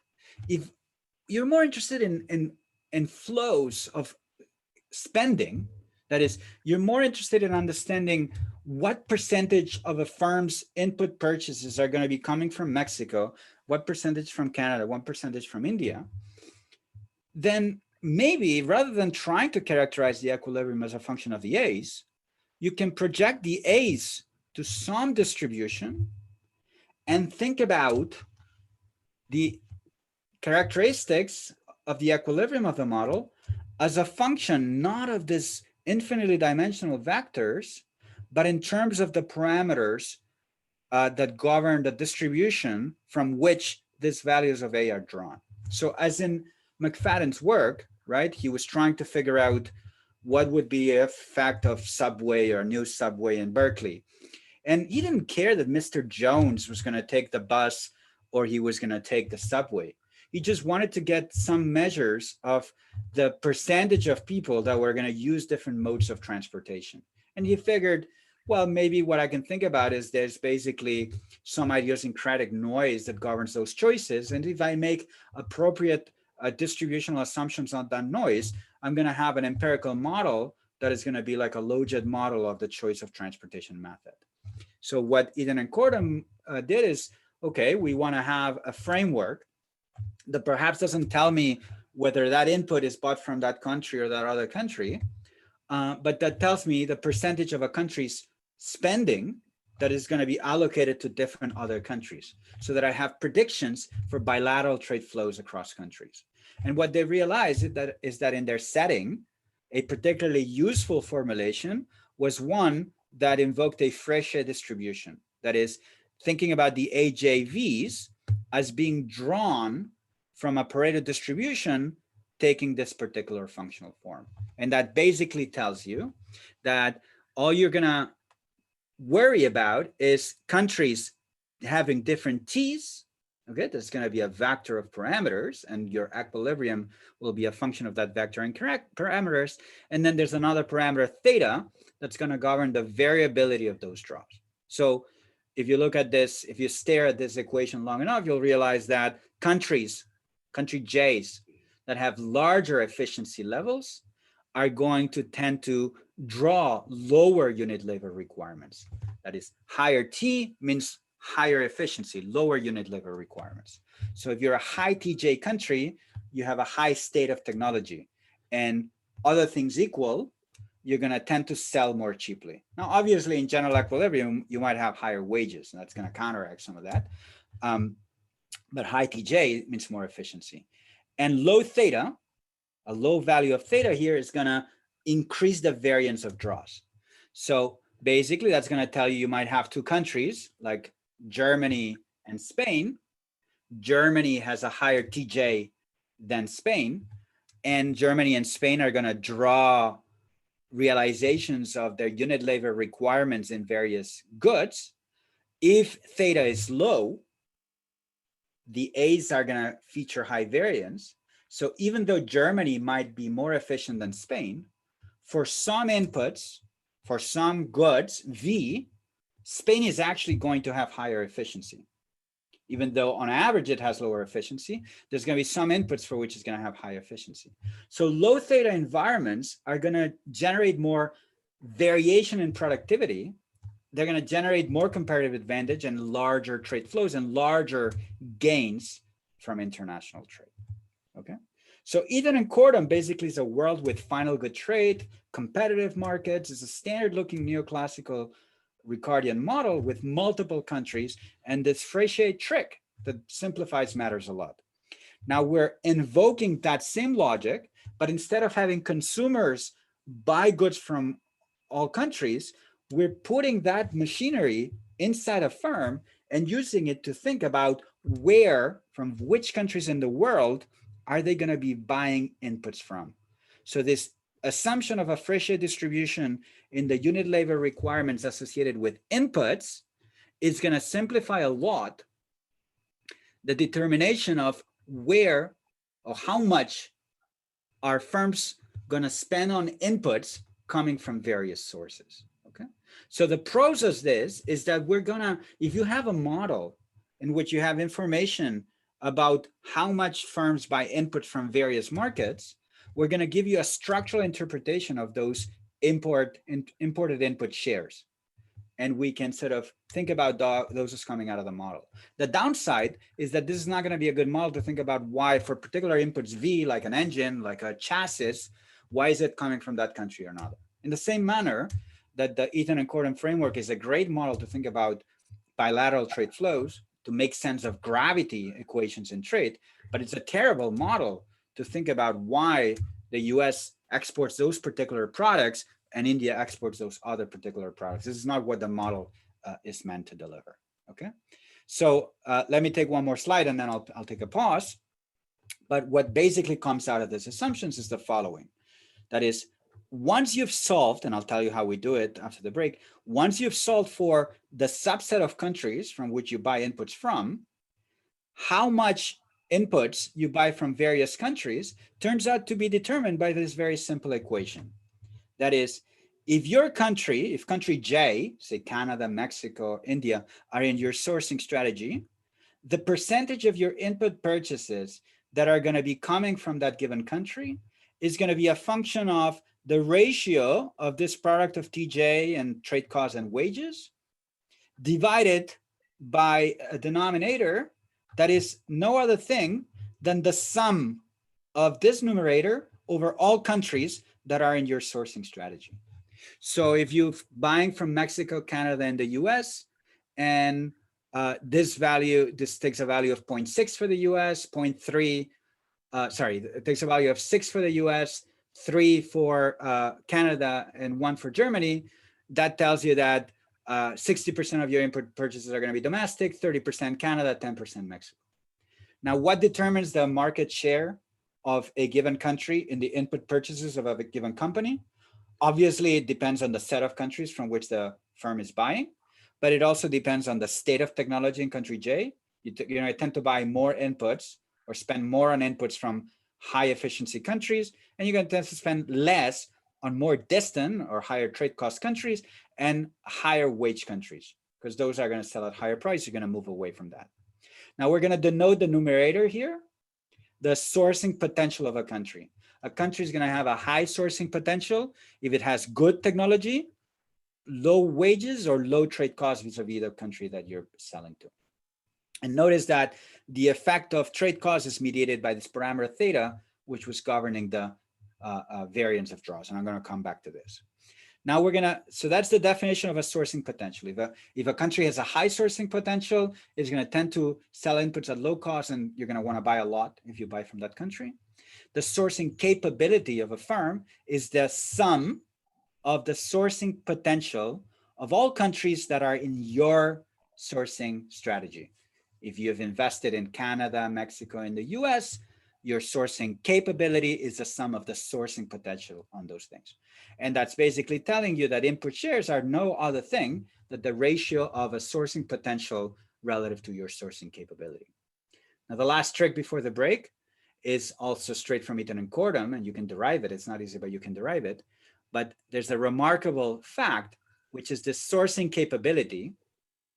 This sum of these terms is a sufficient statistic for the marginal cost of the firm. And this is the beauty of this approach, which is a slide ago, I told you that a firm with core productivity fee that was buying from inputs from a bunch of markets faced a very complicated marginal cost, which was a function of where am I buying all these things from, the marginal cost of all these things. It turns out that the marginal cost of a company after the dust has settled, the freshet dust has settled, is no other thing than a function of theta I to the power -1 over theta. That is, firms that have invested in more complex global sourcing strategies, they are learning productivity of suppliers from more countries. So it's natural that if you have more options, more sources of inputs, you're going to buy each input at a lower cost. But how larger possibilities of sourcing translate into marginal cost reductions turns out being mediated simply by this big theta I, which is no other thing than the sourcing capability.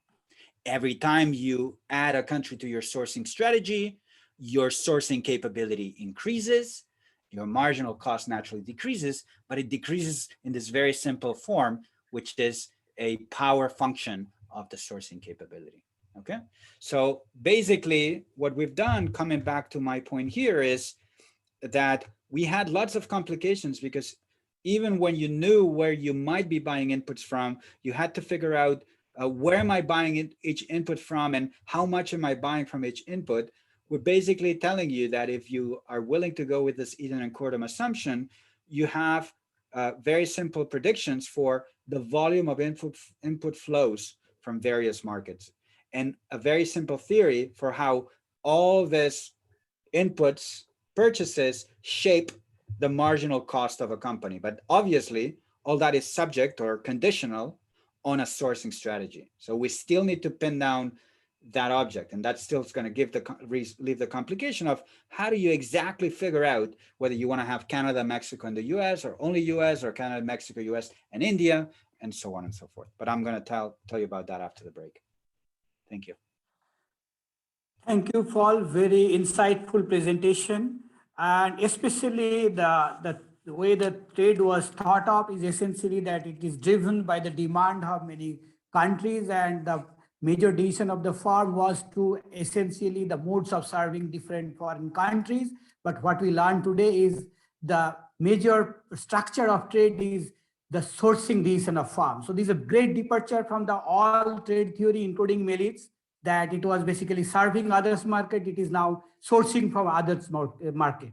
That is the prime mover of most of the trade. So this is really very insightful and extremely illuminating for most of us. And I think that next session will begin at the right time. In the meantime, we are sorry that we cannot offer you coffee, but hopefully you can manage in your own home. Okay. And I'm going to go get a coffee. Yeah. So next session will be chaired by Dr. V. Fanai from Export-Import Bank of India. So this is the Indian National Bank, which mainly deals with exporters and importers.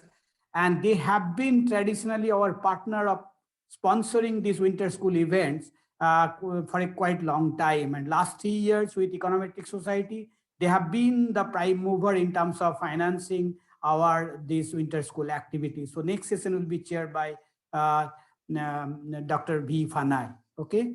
So with this, I'm just stopping here, and I will look through the questions and I will pass it on to you looking at whichever deserves attention in your next session. Thank you very much, Paul. Thank you very much, Professor Sinha. So now we can close the session, and we will again return to the room at 8:30 in Indian time. And no, I think nobody should leave because we would like to continue here, but you can take a pause. We'll resume the session from 8:30. Okay, so I can stay online. Yeah, you can stay online. Okay, I'll just shut down. thank you.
Mr. Fanai, can you start your videos? I think you will be chairing the session.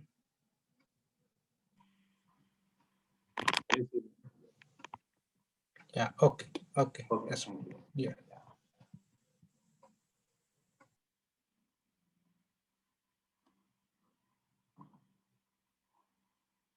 Are we ready to start? Hello. Hello, Professor. Yes. Yeah. So this session would be chaired by Mr. Vanlalruata Fanai, from EXIM Bank of India, who is playing the key role, the research division of the bank in New Delhi. Over to you, Mr. Fanai. Thank you very much, sir. So good evening, morning or afternoon, depending on wherever you are. In this session, we'll take forward from the last lecture in which the professor introduces with the overview of key conceptual aspects with the rise of GVC in the form of snakes, spiders, and snaggers. So we just type your just housekeeping. Just type your questions which you would like to pose to the professor in the chat box. So and the professor will address it maybe sometime during the lecture or at the end of the lecture, depending the circumstances. So without much further ado, I'll just request the professor to continue with the lecture. Then back to you, Professor. Thanks very much. Great to be back. Full screen. Okay, do you see the full screen? Yeah. Yes. Yes. I was typing some answers in the chat and then I realized that you may not see the answers. Someone mentioned that before. So let me just go there for a second. Q&A, yeah. So there were questions from Samesh on whether the Hectorine model explains intermediate input trait, and absolutely. There are theories of input trait that build on neoclassical frameworks. I mentioned before that's one of the building blocks here. So neoclassical theory is not dead; it's alive and very much relevant. A lot of what I'm going to say, I think it's going to rely a lot on scale economies. So that's why I think the insights that are going to come in are new. There was a question, I think, Samesh, too, about measurement. That's a great question. How do we measure GVC activity? If there's time next time, I might bring some slides. I'm not sure I'll have the time, but there's obviously a very active literature on how to measure these things. And then there's questions about, there's more and more questions as I answer them. So I hadn't seen those before, but there was a question about quantification of FTAs. I'll give you some counterfactuals. I'm not sure I'm gonna have a lot to say about the current tariff war. But obviously part of the object here is to try to build models that we can put data on and understand those implications. So am I going to get to particular counterfactuals that are specific to India? The answer is no. That's not something I've done. But obviously part of this is of the goal here is to tell you about tools, and I'm happy to share code and anything you might need to kind of put it to use in other settings if you find the frameworks are fruitful. So again, as I open the chat, I realize there's even more questions, but let me not do this now because I think I should go on, and then if there's time at the end, I'm happy to stick around for a few minutes at the end of this. Okay, so let me, with that, let me pick it up from where we were, where we had used this framework of selection into importing to characterize intermediate input, imported intermediate inputs at the level of the firm from various countries, where the set of countries from which a firm was buying from was taken as given. And now we're going to turn to the problem of figuring out that optimal sourcing strategy. Now, the first thing we need to figure out is, what are we maximizing? That is, what is the firm doing? It's obviously here going to be maximizing profits. The profit function of the firm is going to be a function of its marginal cost. Remember, these are final good producers that are selling non-traded goods. They face a local demand for their goods. They're going to face CS preferences, CS demand, constant elasticity, or constant price elasticity demand. They're going to charge a constant markup over their marginal cost. And their profit function, as in all these models, is going to be a power function of their marginal cost. And remember, their marginal cost is a power function of their sourcing capability. So that's why you end up with a profit function that looks like this. It's a very simple power function of your sourcing capability, where I've rewritten the sourcing capability not just as a function of adding over the set of countries you've activated, but I've written it as a sum of all countries, and I've added this indicator variables. Okay, so these are going to be indicator variables that are going to take a value of 0 and 1, and this is going to define the problem of, do I want to activate, take an I and set it to 1, activate market J as a source of input. The benefit of doing that is that if I activate that market, I learn about productivity of suppliers in that country, and I'm going to use some suppliers for some inputs from that market, and that's going to lower my marginal cost. And the benefit is, by the expanding the sourcing capability reduces marginal cost. Now, if that was it, then everybody would want to activate everything. But remember, there's a fixed cost of activating a market. So every time I set one of the Iij to 1, I need to pay a fixed cost given by Wi times Fij. And if the firm core productivity is sufficiently small, you can see already that the operating profits, or the increase in operating profits associated with activating a given input market, is not going to be large enough to profitably amortize that fixed cost. Now, in addition, because you have this power function here, notice that the marginal benefit of activating a market, moving an Iij from 0 to 1, is interdependent with the decisions of other sources. That is, the marginal benefit is a function of what you're doing in other markets. If you activate a market J, that's going to affect this term, and that's going to affect this term, and that's going to affect the marginal benefit of activating other markets. So technically, this turns what would have been a simple problem where for each country you choose 0 or 1, that's J 0, 1 decisions, as in standard models of exporting. This is a 2 to the power J combinatorial problem, where if there's J countries in the world, 200 or maybe 60, if you focus on 60 countries, you need to choose a subset out of 2 to the power J possibilities. If J is 60, 2 to the power 60 is a humongous number. It's impossible to compute those things. Even 2 to the power 15 is a crazy large number. So pinning down that is going to be tricky. But even if you cannot exactly pin down the solution, you can still try to characterize the solution.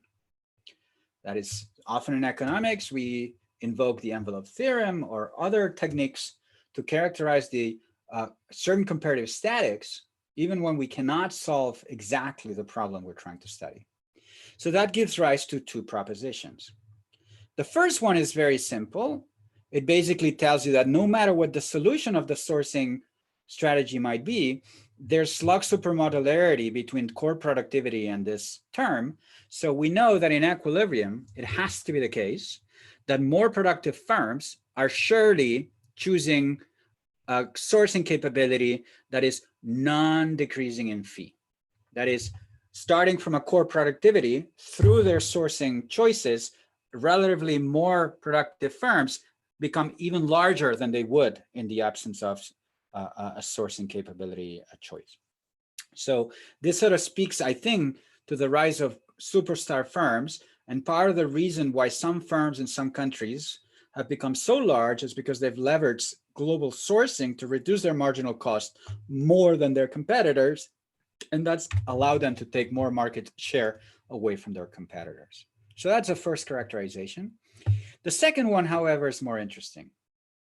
And it sort of goes back to the expression here and noticing that even though there's interdependence in the marginal benefit of activating a market, whether the marginal benefit of activating a market has a positive or a negative effect on the marginal benefit of activating another market is crucially associated with whether this ratio is higher or lower than 1. If this ratio is higher than 1, if sigma minus 1 is higher than theta, then any time I activate a market, the marginal benefit of activating another market is higher. Okay, so there's a complement. The extensive margin decisions are complements. The more markets I source from, the larger the benefit of activating other markets. When sigma minus 1 is less than theta, we're in a substitutes range in which if I activate China as a source of inputs, the marginal benefit of activating India is actually lower. So whether sigma minus 1 is higher or lower than theta is going to be quite important. Now, later on, I'm going to show you evidence that higher than 1 is the relevant region of the parameter space.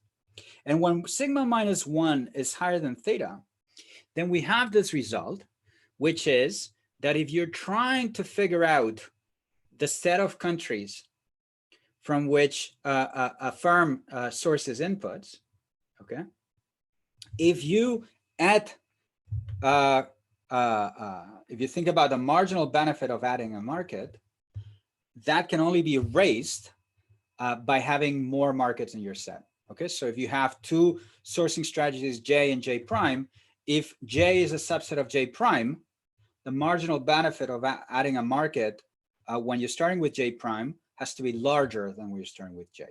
Okay, so that's going to be important when we devise an algorithm to solve this problem, that there's sort of this nice monotonicity in the way you build this set, that adding elements can only increase the marginal benefit of adding other benefits, other markets.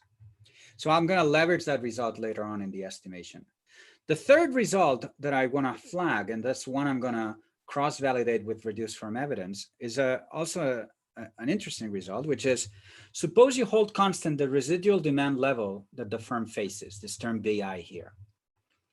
Now, if you, and suppose you're in this complements range in which sigma minus 1 is higher than theta, then in that case, suppose you increase the sourcing potential or reduce the fixed costs associated with some country J.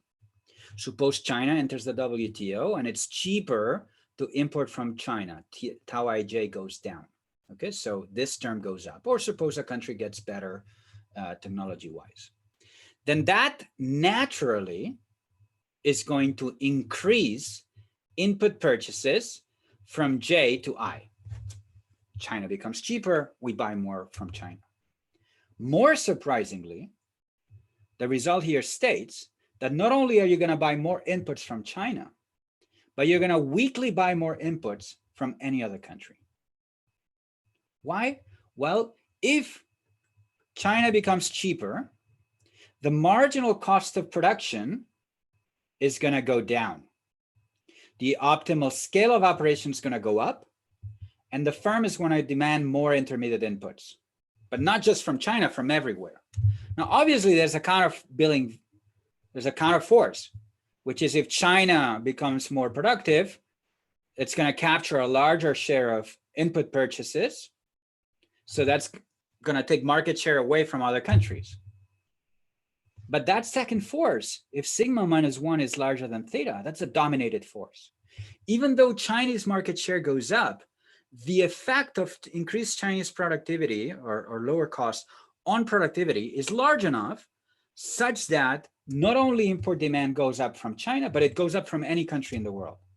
So that's sort of a surprising result, which it basically tells you that offshoring to China is not just taking stuff to China and reducing it everywhere else.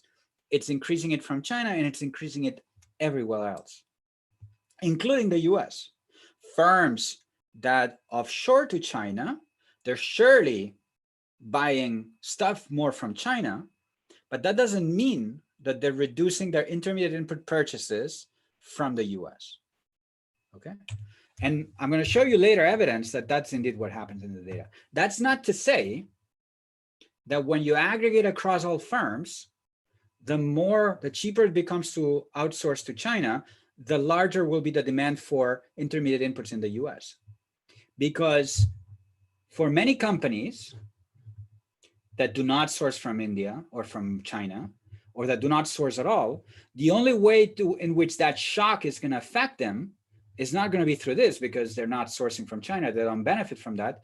The only way that the shock is going to affect them is through the demand, residual demand level. If you're a small company and you're not buying from China, you're not buying from anywhere, you're just using local inputs. If there's a shock that leads the bigger companies in your sector to start going to China and reducing their prices, that's going to take market share away from you, and you're going to be affected negatively. And that's a very potent force in the model. You'll see it later. So we're not necessarily going to predict that the China shock to increase manufacturing employment in the US, but we are going to tell you that there are rich compositional effects, and that any employment losses, you should not blame the firms that are offshored directly for having created those losses, because those firms actually are predicted to have increased domestic employment, not reduced it. And I'm going to show you evidence consistent with this. But before I show you the reduced from evidence, I want to tell you exactly how we estimate the model structurally. And once we have parameter values, how can we do counterfactuals? So that brings me to the data part of the project, which I haven't told you much about earlier, but another sort of building block of everything I'm going to tell you is this new studies that have looked at trait, not just theoretically, but also empirically at the firm level, with detailed not only customs information, which typically provides data at the product level, but customs data that allow you to identify the firms that are transacting. If you kind of merge that with census information, you can have very detailed information on what firms do, what do they produce, what do they produce it with, are they buying parts and components from abroad? If they export, where are they exporting? So this is, in this particular case, is a combination of the 2007 US Census, which has information on economic censuses and import transactions. So we end up with a sample of around 250,000 firms in the US that do some manufacturing. Their activities include things outside of manufacturing. Okay, so we might have firms that do some manufacturing, but they have lots of activities outside. We have those activities here because we feel they're part of well captured by the model. They account for 23% of employment in the US, 38% of sales, and about 3/4 of imports. Why not 100%? Well, there's a lot of imports into the US that are really final products. Okay, so think about Walmart, for instance. That's not a manufacturing company, it's a wholesaler, retailer. Those are large in US imports. But we account for about 2/3 of US imports, in line with that 2/3 inputs versus final goods that I told you before. Out of these firms, only 1/4 of them import. Okay, so I just told you a story. Well, if there's a China shock, some firms are not importing, and they might face a negative impact because those that import get more productive.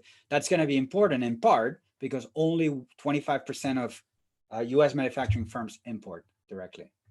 So that's telling you that selection into importing is very much a relevant phenomenon, that the fixed costs or investments associated with importing are sizable enough to deter 75% of firms from doing them.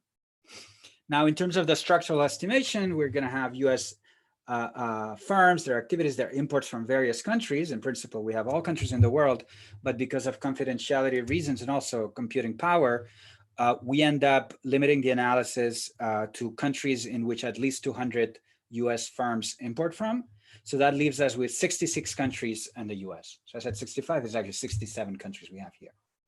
Okay.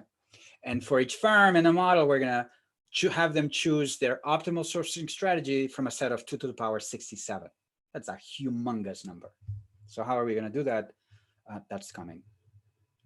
And then later I'm going to show you some reduced firm evidence with the data itself.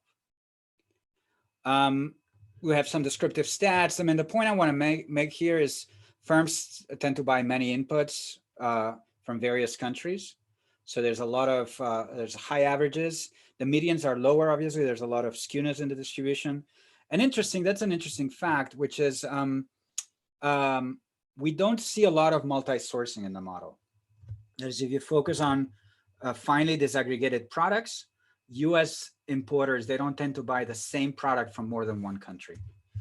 This is going to be exactly in line with the model, but it's a little bit counterintuitive because many people are talking about, and especially in this day and age, about supply chain insurance, how you want to buy from more than one country, so on and so forth. That's just not very prevalent in the data.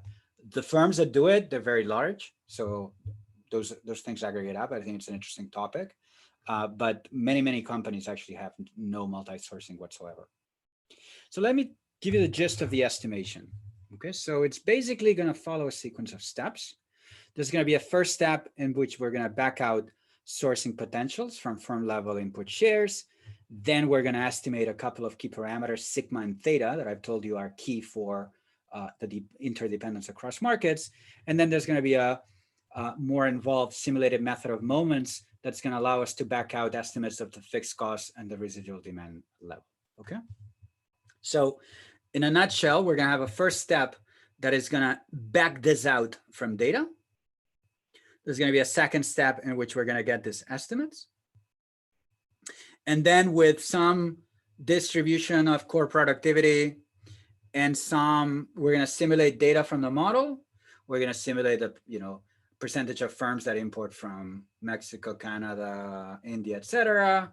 We're going to have other moments to target, and we're going to be going back and forth between model and moments of the data to see what are the fixed cost parameters and the residual demand level that best fit the data.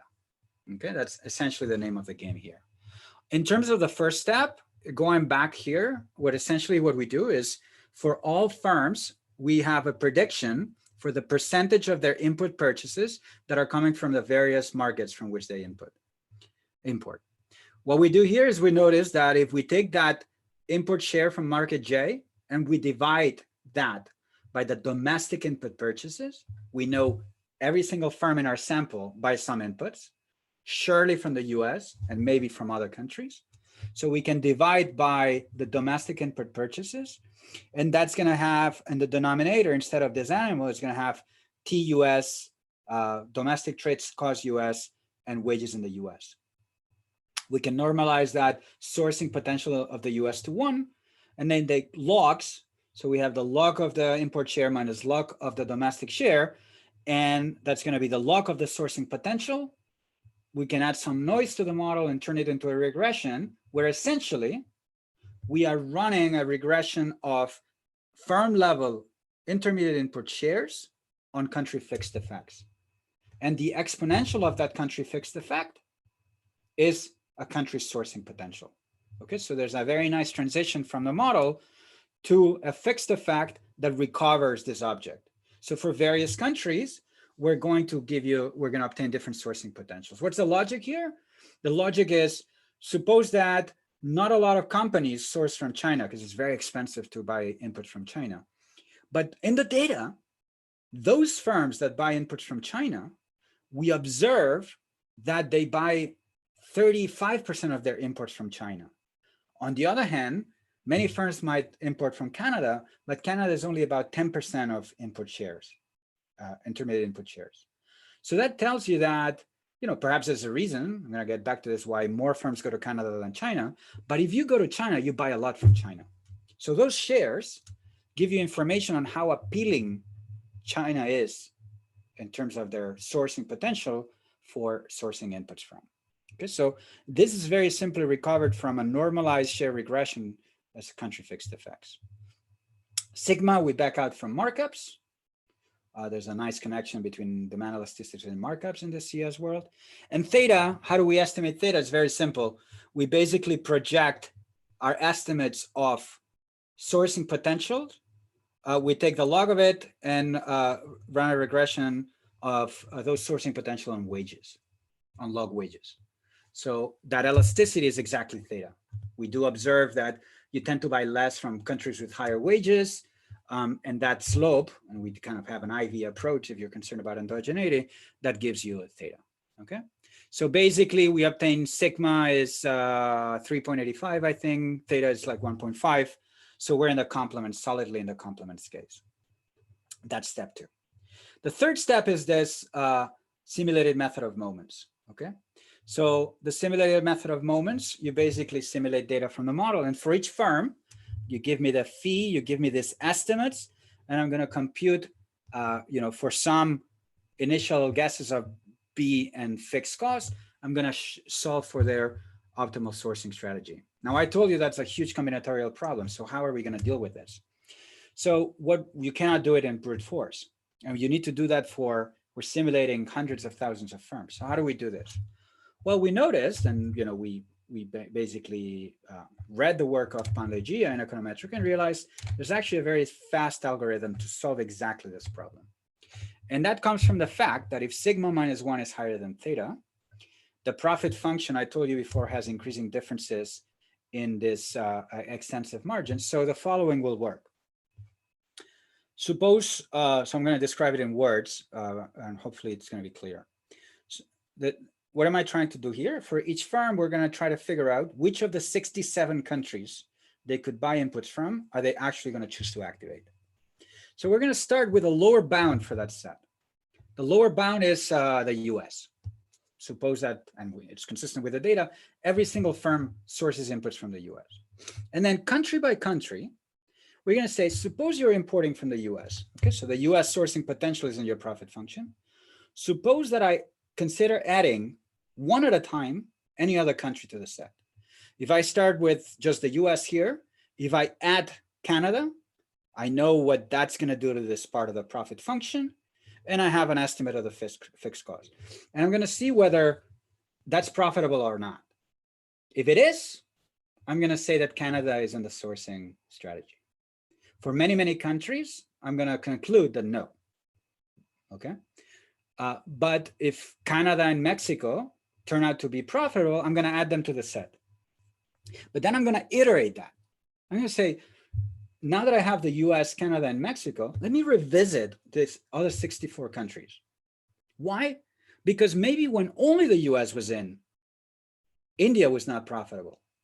But if Mexico and Canada are in, notice that my profits, my optimal scale is higher. Now maybe I can make India work. So I have to revisit that. So I'm going to revisit it. And maybe that leads to adding other countries. And I'm going to iterate until the point in which I've added a bunch of countries and I don't find it profitable to add any other countries. Now that's a lower bound. That is, any country that in doing this iterative process, I've concluded is part of my optimal sourcing strategy, it is surely in my optimal sourcing strategy. I have not added any countries that I wouldn't want to have there. And I've done that by a very simple sequence of steps. Now I'm going to go to the other side. I'm going to provide an upper bound to the set. How do I do that? I'm going to suppose that instead of starting with just the US, I start in a situation in which I have all 67 countries in my sourcing strategy. So this animal is much larger, but obviously I'm incurring massive fixed costs. I'm going to ask country by country, do I want to drop that country? Do I want to drop Honduras? If I find that the reduction in profits here is lower, is lower than the reduction in fixed costs, that tells me that even when I'm sourcing from every single country in the world, Honduras is not profitable. So I can forget about Honduras, and I can forget probably about 23 or 35 countries that are not profitable even when I'm sourcing from everywhere. So I can get rid of those, but then I can iterate, because maybe Panama was profitable when I was importing from everywhere. But now that I've dropped 25 countries, maybe Panama is no longer profitable, and I'm going to drop it in the next round. And then I'm going to continue until I don't want to drop any other countries. So we know that any country that I dropped doing that, I can forget about. So I have two bounds. I have a set of countries that are surely in my sourcing strategy. I have a set of countries that are surely not in my sourcing strategy. Hopefully those bounds are tight enough that I can just then use brute force. And indeed, that's what we found. That is, it's very fast to do the iteration, and that almost always leads to very, very tight bounds. So we can exactly know what's the optimal sourcing strategy for each firm. Once you solve the optimal sourcing strategy, then you have the computer aggregate everybody's decisions and figure out for candidate parameter values, what is the percentage of import shares from various countries, so on and so forth. We can look at how well we match those moments, and then have a simulated method of moments where we go back and forth between estimation and data, and model and data. What do you obtain at the end of the day? basically something that looks like that. That really summarizes the estimation. On the y-axis, we have our estimate for the fixed cost of sourcing from various markets. On the x-axis, you have the sourcing potential. Remember that we got the sourcing potential super quickly. You do need the firm level data, but if you have firm level import data, it's a fixed effects.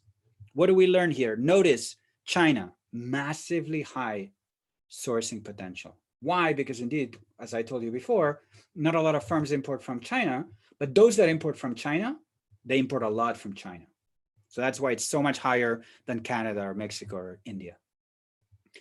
On the other hand, so this is the sourcing potential is simply coming from the prevalence of a country in the import purchases, conditional on buying from that country. The fixed cost, where's that identified from? Well, that's clearly going to be related to the percentage of firms that buy from various markets, given what we know about their sourcing potential. And the reason why China has a much higher fixed cost than Canada is because if they had the same fixed cost, because China has so much higher potential than Canada, we should observe in the data lots and lots and lots and lots of US firms going to China. And we don't see that. So something's got to be holding them back. And the model loads it all on the fixed cost. It has to be that China has an associated high fixed cost. That's why China's up there in terms of the fixed cost. Okay, not just China, but many other countries have high fixed costs because we just don't observe many firms going to those countries. Okay, so that's basically where identification is coming in the structural estimation of the model. So, you know, any simulated method of moments is a little bit black boxy, admittedly, but at least we had a good sense of where identification was coming from. Now, once you have the parameter estimates, then you're done, right? Because, you know, we can basically then start doing counterfactuals. And the counterfactual we do is, this was estimated in 2007. We go back to 99 and we see where China's sourcing potential was in 99. And remember, that's just the OLS regression. It's very easy to compute. So we basically find that China in 97, before entering to the WTO, was much to the left. Even people that were going there were not buying an awful lot from it. So what we do is a counterfactual where we move China from 97 back to 2007 and explore the implications of that China shock. What it basically does is we find these heterogeneous effects. That is, as a result of the Chinese reduction in trade costs and increase in sourcing potential, firms expand. Some firms start importing from China. Those that were in China, they buy more from China, but not just from China. They buy more from everywhere. If you select it into importing from China, you're going to buy more from China, but also more from the other countries from which you're sourcing from. And you're doing more domestic sourcing as well. However, all the firms that are not sourcing from China, even at the more appealing sourcing potential, those firms are contracting, and they're contracting because their competitors are expanding, they're reducing their marginal costs, and they're taking market share away from them in their US market. This churning, or this sort of gross entry and exit, is actually quite important. For every 5 jobs that are lost due to competition from China, there's 1 job that is created by firms that are expanding by benefiting from that increased sourcing. So that's where these complications that arise in input trade have some bite, in that we typically think about the China shock as purely an import competition shock that is taking jobs from the US. Perhaps, I'm not going to deny that there's a big element of an import competition shock, but increased sourcing of inputs leads to marginal cost reductions that make some firms in the US more efficient. It allows them to expand and hire more labor. And in an extension in which there's exporting, it might foster their competitiveness in export markets. Okay, so that's an aspect that, unless you think about China not just selling final goods, but also inputs into the US, that's something that you would miss, this productivity or scale effects. Now, you might say, well, that's just what your model says. You've used data, but you've interpreted your data through the lens of the model, and the conclusions that you're obtaining are purely coming from what the model is telling you. And you might say the model makes sense, and maybe it makes some sense, but we know the model is misspecified. Surely preferences look different in the real world. There's lots of things that look real different in the real world. Why should we trust your counterfactuals? So I wouldn't necessarily tell you you should swear by my counterfactuals, but if you believe that the structure of the model is reasonable, I think they provide an informative view on things. But even if you don't believe my model, I can show you reduced form evidence that is in line with that. And this is this table here. That's the last table I have on this paper, where we're basically looking at the effect of the China shock, the increased ability of China to sell goods to the US on the usage of domestic inputs in the US, the number of countries from which firms in the US source inputs from, and spending on foreign inputs. Okay. What the data is showing you is that either OLS regressions or IV regressions, in which the instrument for the China shock is it's essentially the Otto-Dorn and Hansen shock. We're basically capturing increases in the potential or the productivity with which input suppliers in China started exporting worldwide in ways that are not polluted by import demand shocks in the US. We find that that increased ability to export by Chinese suppliers is actually leading to more domestic purchases. That is, if you buy more from China, if you buy more inputs from China, you buy more inputs from the US. You're not taking jobs away from the US to China. You're creating more jobs everywhere. Now, obviously, there's some firms that are not benefiting from the shock and being worse off. But this counterintuitive complementarity by which it is not the guys that offshore that are directly creating the losses, is the effect that their growth on their competitors that's generating that.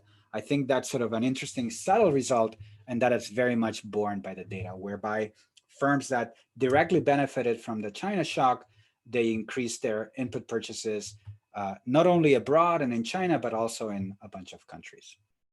Okay, so that's basically the gist of the paper.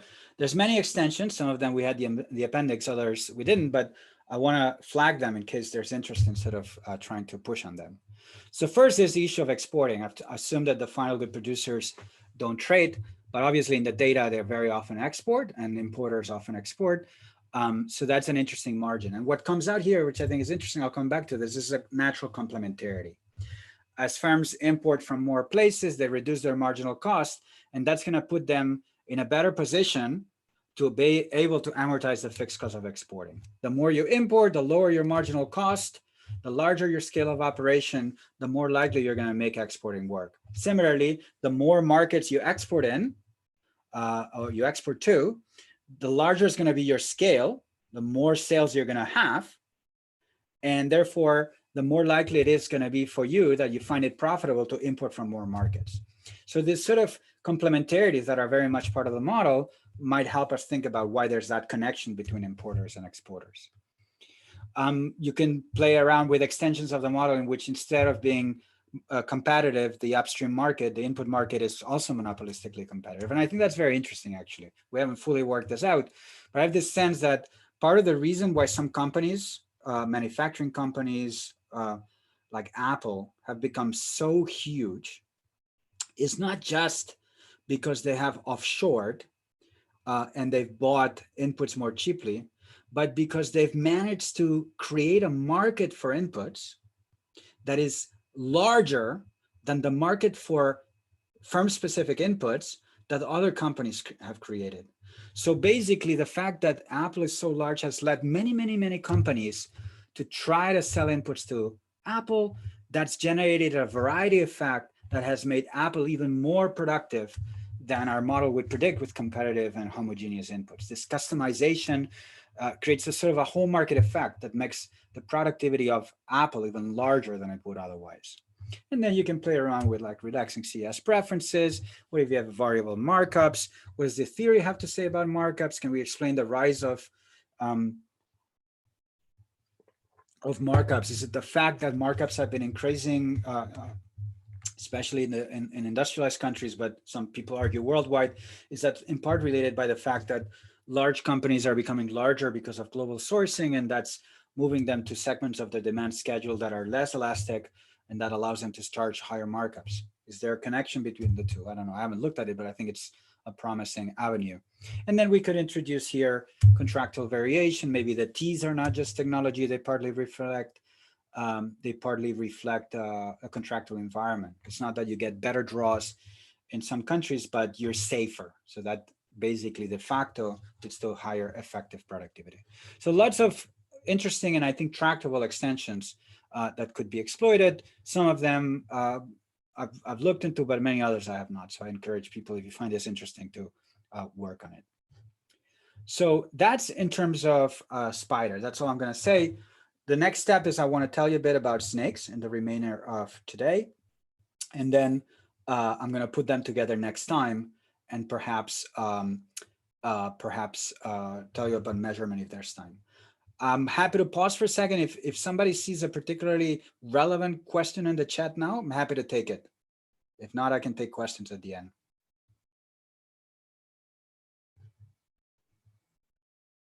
Okay, so I'm gonna push forth. So having described spiders and what they do to determination of input flows, the complementarities that they give rise, let me tell you about snakes. So remember, snakes is a sequential process. And it's captured by the microchip examples, but there's many other examples. So I want to ask the question, what if you're in a world in which a firm is not trying to figure out, it doesn't need a bunch of inputs that needs to bring back to an assembly plant, and it's just choosing which countries to buy different inputs from. That was the spider. Now I want to think about a different problem where the production process is not just bringing stuff to assembly, it's a sequence of steps. There might be n steps of production. And the issue is that each step needs to be happening before another step, so you can index the steps. And the issue is that now, unlike in a world without fragmentation, you can do the various stages in various countries. In Charlie Chaplin's Modern Factory, Modern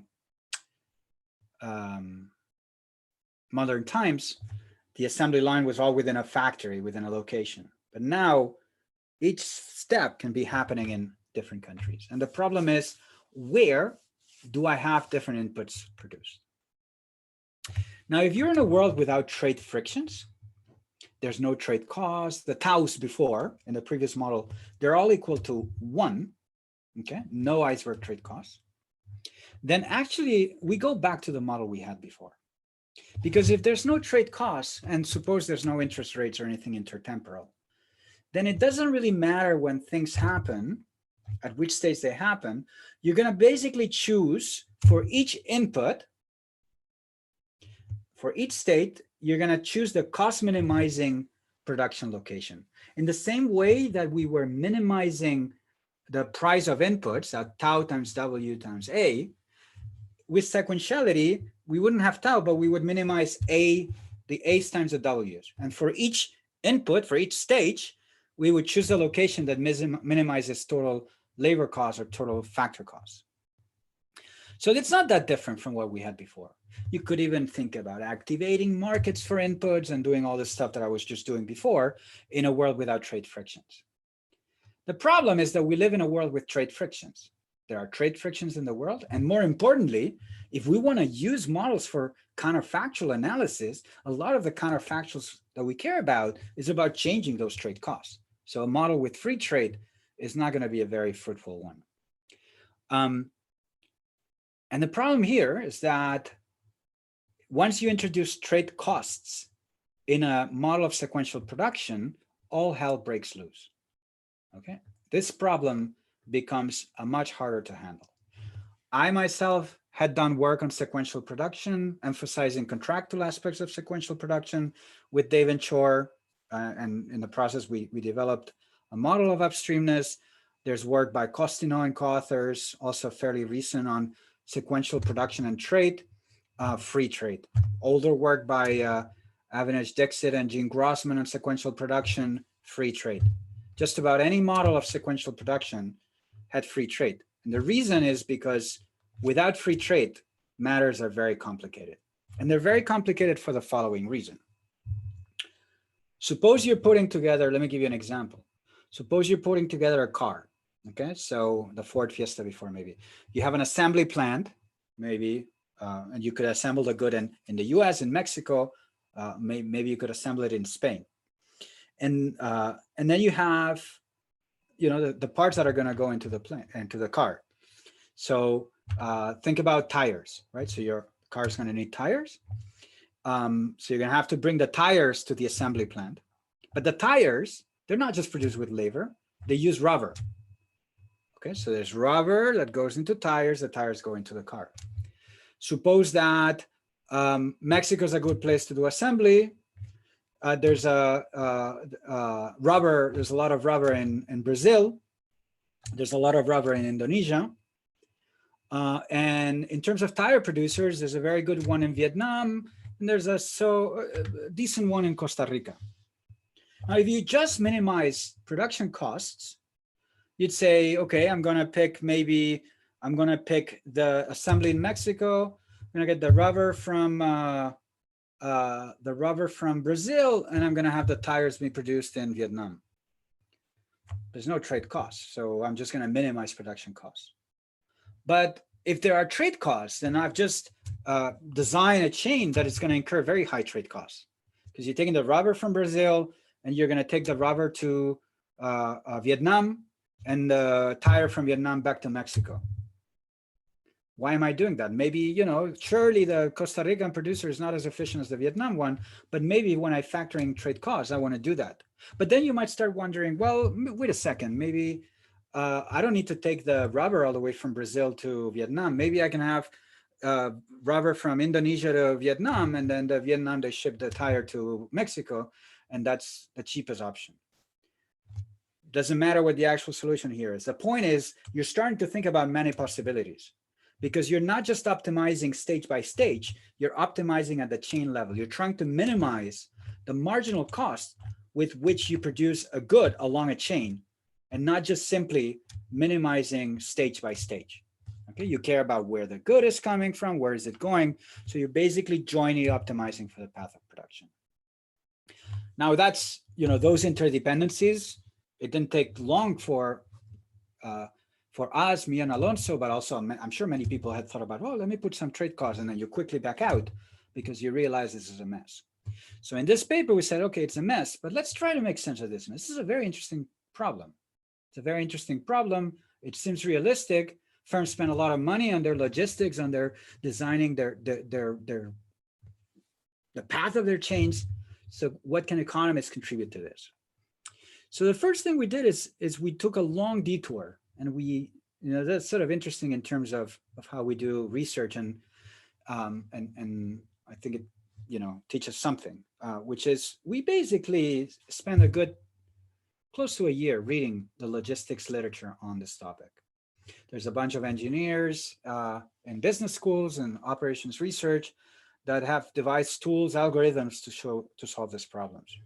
So we were reading about traveling salesman problems and a bunch of things where folks have constructed heuristic methods that try to approximate the optimal solution to this problem. But as is clear from a previous paper, I'm an economist. I think algorithms are fun. Engineers, they're trying to make things as good as possible without sort of trying to kind of nail a solution. But we're different types of scientists, right? So we want to try to understand things more deeply. So it's going to turn out that a lot of what we learned, we didn't apply it. I'm just going to show you later an extension where we did apply some of these things, just because it felt like we had to kind of get a rate of return for our investment.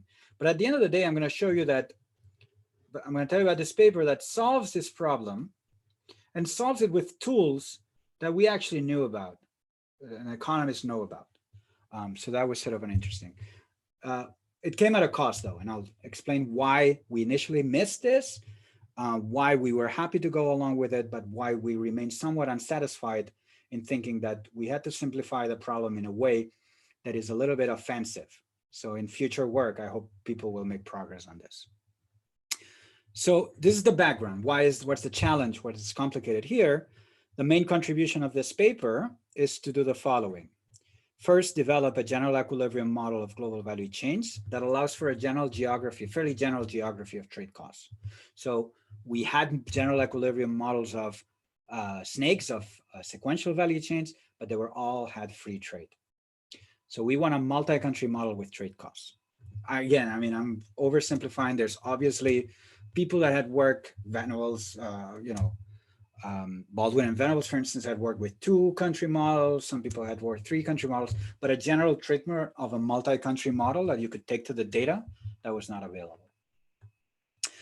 What we do then is we lay out the problem, and just staring at the problem, even without solving for the actual solution, as in the previous paper, we can provide a characterization. I don't know what firm A or B are going to choose exactly, but I know that if they're optimizing in this way, some things are going to necessarily be true. And the thing that necessarily comes out of the model is a new insight to this GVC literature, which provides a link between comparative advantage in different stages in the value chain and the position of countries in space.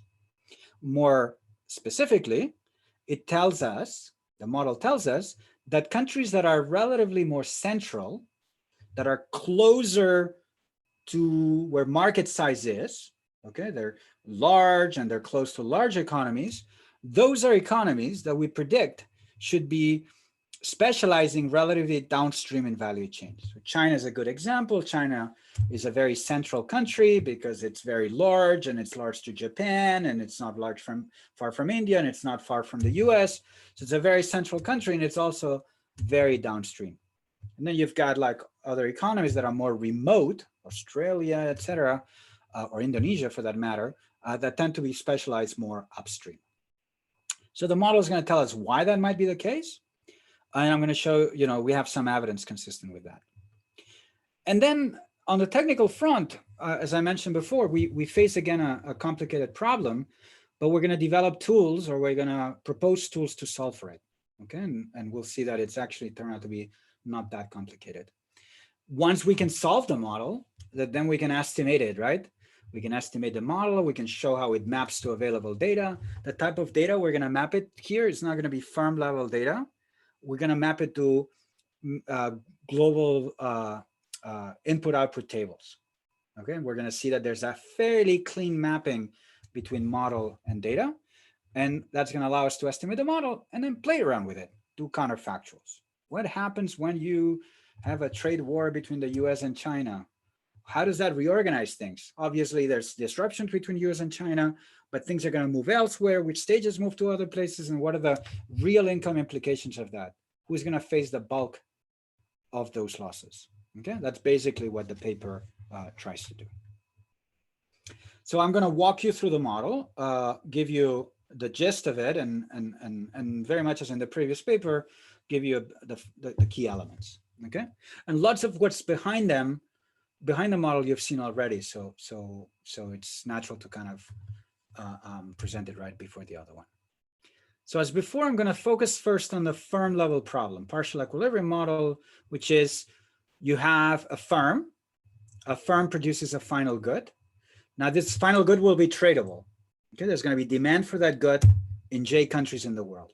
And J could be whatever you think. In the estimation, I think we have like 40 countries, whatever we got from world input-output tables. So this final good is demanded in J countries, and it is produced under a sequence of steps. There are n stages of production, and they need to be performed in a predetermined order.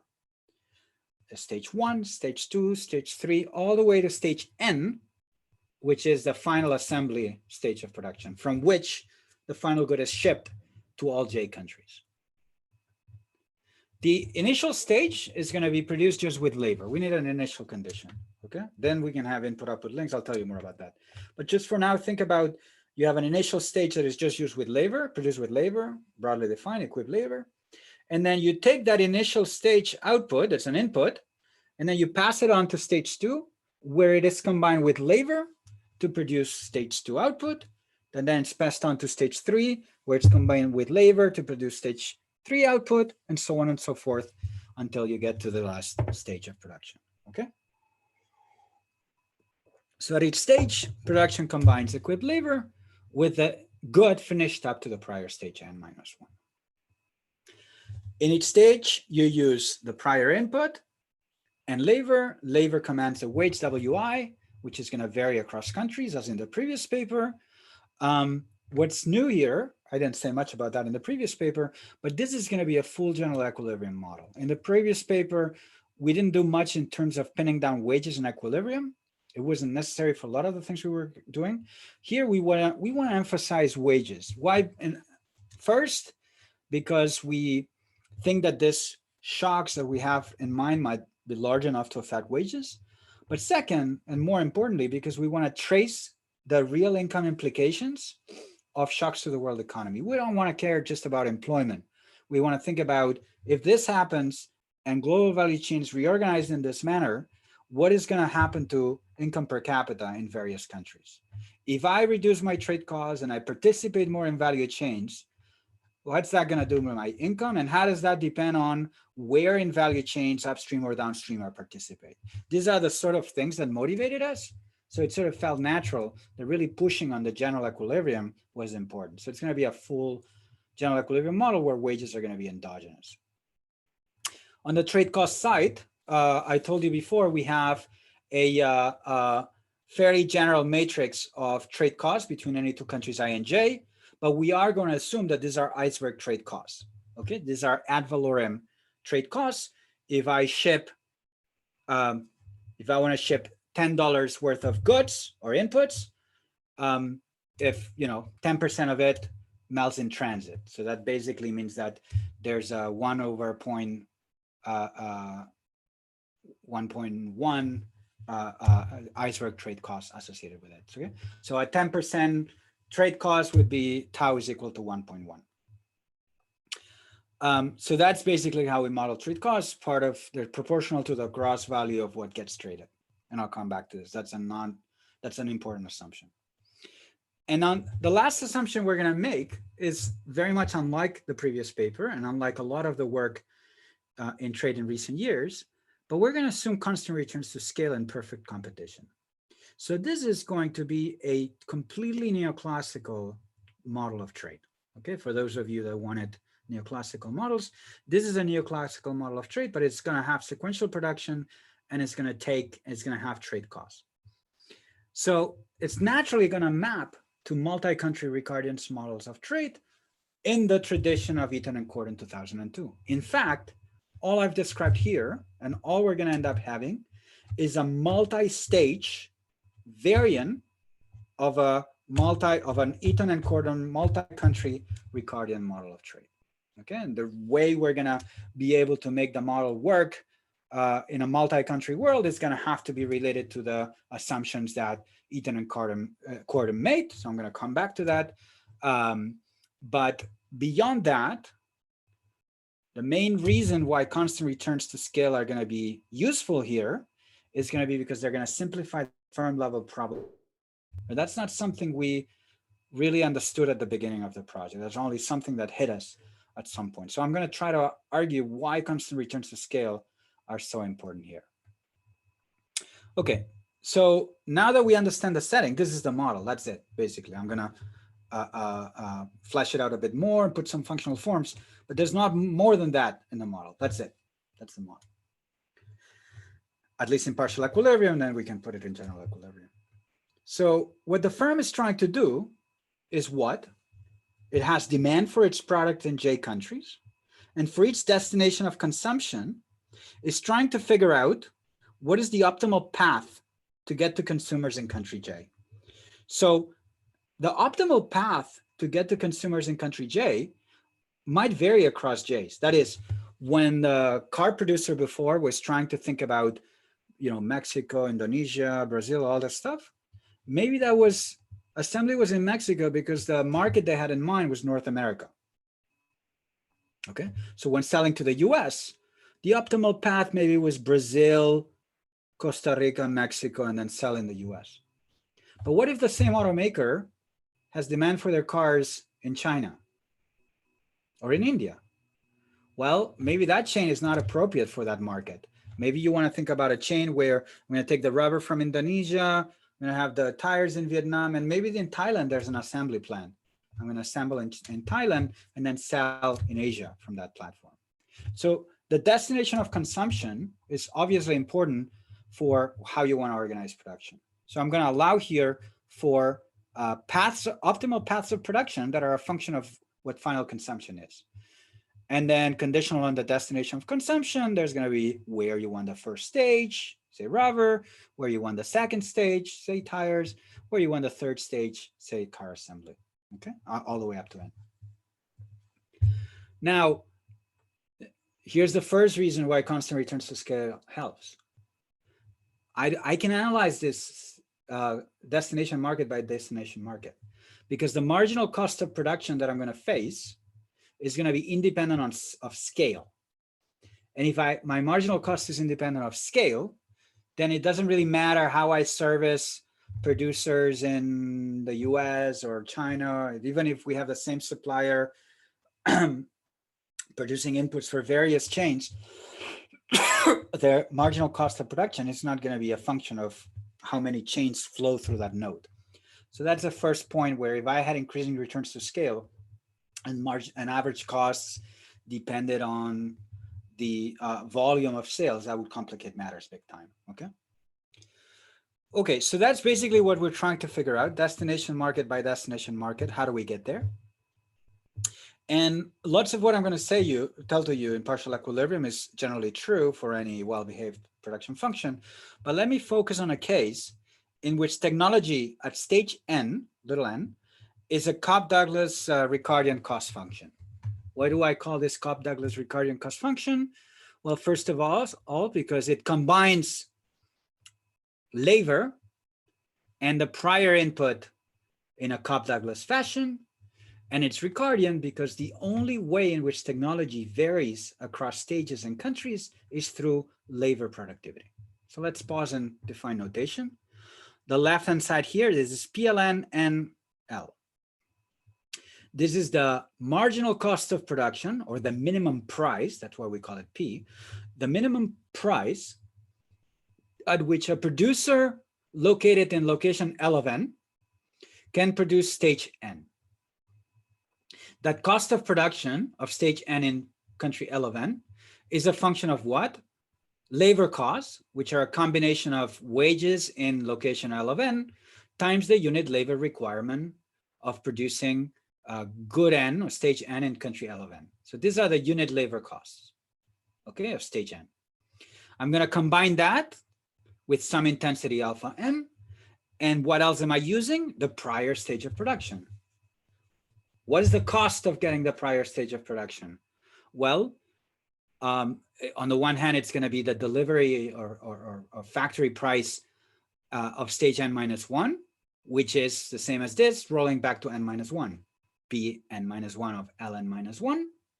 But I also incur trade costs and shipping from N minus 1 to N. Okay, so I am sourcing stage N minus 1 from Ln minus 1. I get it from Ln minus 1 to Ln. Okay, I pay this price for it. This is the overall cost, and I combine it with labor to get that cost of stage N. Okay, in the first stage, remember alpha 1 is 1 because there's no prior stage. We're only using labor, and that initial cost is linear in labor. So it's going to be AL1 of 1 times W of L1. Okay. So that's a stage-specific cost function. Each stage uses labor from the input from the prior stage, combine it with labor. What's the cost of production? That's it. Okay. Now, I'm naturally going to iterate that cost function. Stage 1 is 1. At stage 2, I'm going to use the cost of stage 1 times labor in stage 2. I'm going to iterate to stage 3, blah, blah, blah, until I get to stage N. At stage N, I'm going to have the marginal cost at which the assembly plant ships the final good to all possible destinations. That's PLN of N, okay, which I've solved by iteration. And then I'm going to try to figure out what would consumers in J, what would they pay for that good? Well, it would be the factory price gate times the trade costs to get it from Ln to J. And all we're trying to do is destination market, consumer market by consumer market. We want to choose the path of production that minimizes this object. When J is the US, what is the path L, L1J to LJN, that minimizes that delivery cost? Okay, and we can do that for various destination markets. So all we need to do is compute PLNN of L, and then choose the path of production that minimizes that path cost function. Now, if you take that prior cost function in the Cobb-Douglas case, you iterate it, you end up with this animal here. This is the expression associated with the price that consumers in J would pay for the good if it followed a given path of production. There's a lot in the paper that is in this expression. So let me first point out the following. Suppose that the trade costs, they're all equal to 1. You're in a world of free trade. These terms are going to vanish, and you end up with a marginal cost that is no other thing than a Cobb-Douglas across the input costs or labor costs in all stages. How do you minimize costs? Well, stage by stage, you would choose the location L of N that minimizes the product of ALNN and WLN. As you just minimize stage by stage. That's my point before. Without trade costs, there is sequentiality, but it's immaterial. Stage by stage, you minimize costs. And that's a very simple problem. If there's n stages, you for each stage n, you compare J numbers. Anybody, my daughters can compare J numbers stage by stage. It's very quick to do. But what if these things are not 1? What if there's trade costs? Well, that's not going to work. You can't just individually minimize marginal costs. You need to solve for the whole path. And if there's J countries and n stages, this is a J to the power n problem. There's J to the power n different paths to service consumers in J. You need to solve, in principle, for marginal costs of all those paths and choose the minimum one. And this is where engineers go and say, we can't do that, because it's too big of a problem. So we're going to devise algorithms to try to get there. Turns out, however, that something that is typically not effective in this type of problems in the current formulation is extremely useful. And I'll come back to this in the next slide. And that's dynamic programming. Dynamic programming in certain logistics problems is not super powerful. Turns out here it is very powerful. And I'm going to show you how we can dramatically reduce the dimensionality of the problem by invoking dynamic programming. So that's going to be the first lesson, which is this is a complicated problem that the lead firm faces, but maybe there's a way to kind of simplify it. The second more substantive economic point is the following, which is if I look at this cost function, hopefully you see my mouse moving, this alpha and beta n is, alpha n is a primitive parameter of the model. We had it here. Beta n is basically a function of the alphas. And this product is basically giving me the contribution of stage n in terms of the total value added of the process. Okay, if a stage is more important than another, alpha n times beta n is going to be higher or lower. And it's an object between 0 and 1. And that's what's going to matter. You know, do I want to reduce margin, labor costs here or there? It depends on how large that stage is in production. That's very natural. What about trade costs? Notice that trade costs, they tend to inflate marginal costs. So you obviously want to reduce the movement of goods along the chain. But notice that the importance or the elasticity of costs with respect to trade costs is stage dependent. And it rises along the chain. That is, beta n, beta cap n is 1. That's why you have an exponent of 1 here. And then as you move up the chain, further up the chain, the betas become smaller and smaller. So that basically means that the trade cost elasticity of the unit cost of serving consumers in country J increases as you move downstream along the chain. It becomes costlier and costlier to incur trade costs as you've added more and more value to the good. Now that's going to be key in deriving the result that you want to avoid remote locations in which it's hard to get stuff to and get stuff out of, because those high trade costs downstream are going to erode much more value than when the high trade costs are incurred upstream when not so much value had been incurred.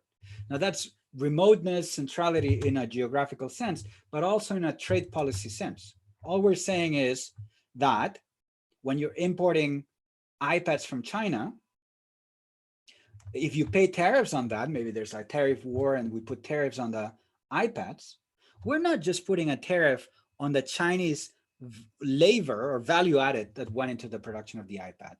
The iPad is $500 and there's a 10% tariff. It's 10% on $500. And those $500 is Chinese value added, but it's also Korean value added. It's Indian value added. It's US value added. You're putting a tariff that is eroding value or jacking up prices commensurately with the whole gross value of the good at that point. And that's why the actual cost of this trade cost of these tariffs is larger the more value you've put into the good. And that's essentially why centrality and downstreamness are going to come together. And I'll formalize that in a second.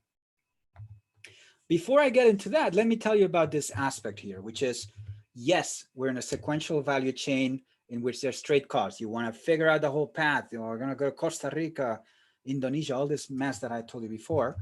It's a J to the power M problem, but maybe there's a simpler way to get to the solution. And the way we realized this was not by remembering dynamic programming, was by thinking about why are we solving this complicated problem? Why, you know, we have a lead firm that is deciding all that. Why do we need to think about it this way? This is a perfectly competitive model. It's a perfectly competitive model. So I don't know what a firm is. Why do I have to have a lead firm decide everything? Why don't I think about a decentralized equilibrium in which there's a bunch of producers worldwide? They specialize in a given stage. They hire labor. They buy inputs from abroad. And each of these guys is solving a simpler problem. That is, what if no lead firm coordinates the whole value chain? What does that problem look like? Now, this is a competitive thing. So you might have thought maybe there's sort of like something analogous to one of the welfare theorems that would tell us that maybe we'll get at the same solution by decentralizing it. And maybe it's actually simpler to compute that decentralized equilibrium. Why might it be simple? Well, because the agents in that decentralized model, they face a much simpler problem. They're cost minimizers. So all they need to worry about is, I'm going to hire labor and I'm going to hire inputs.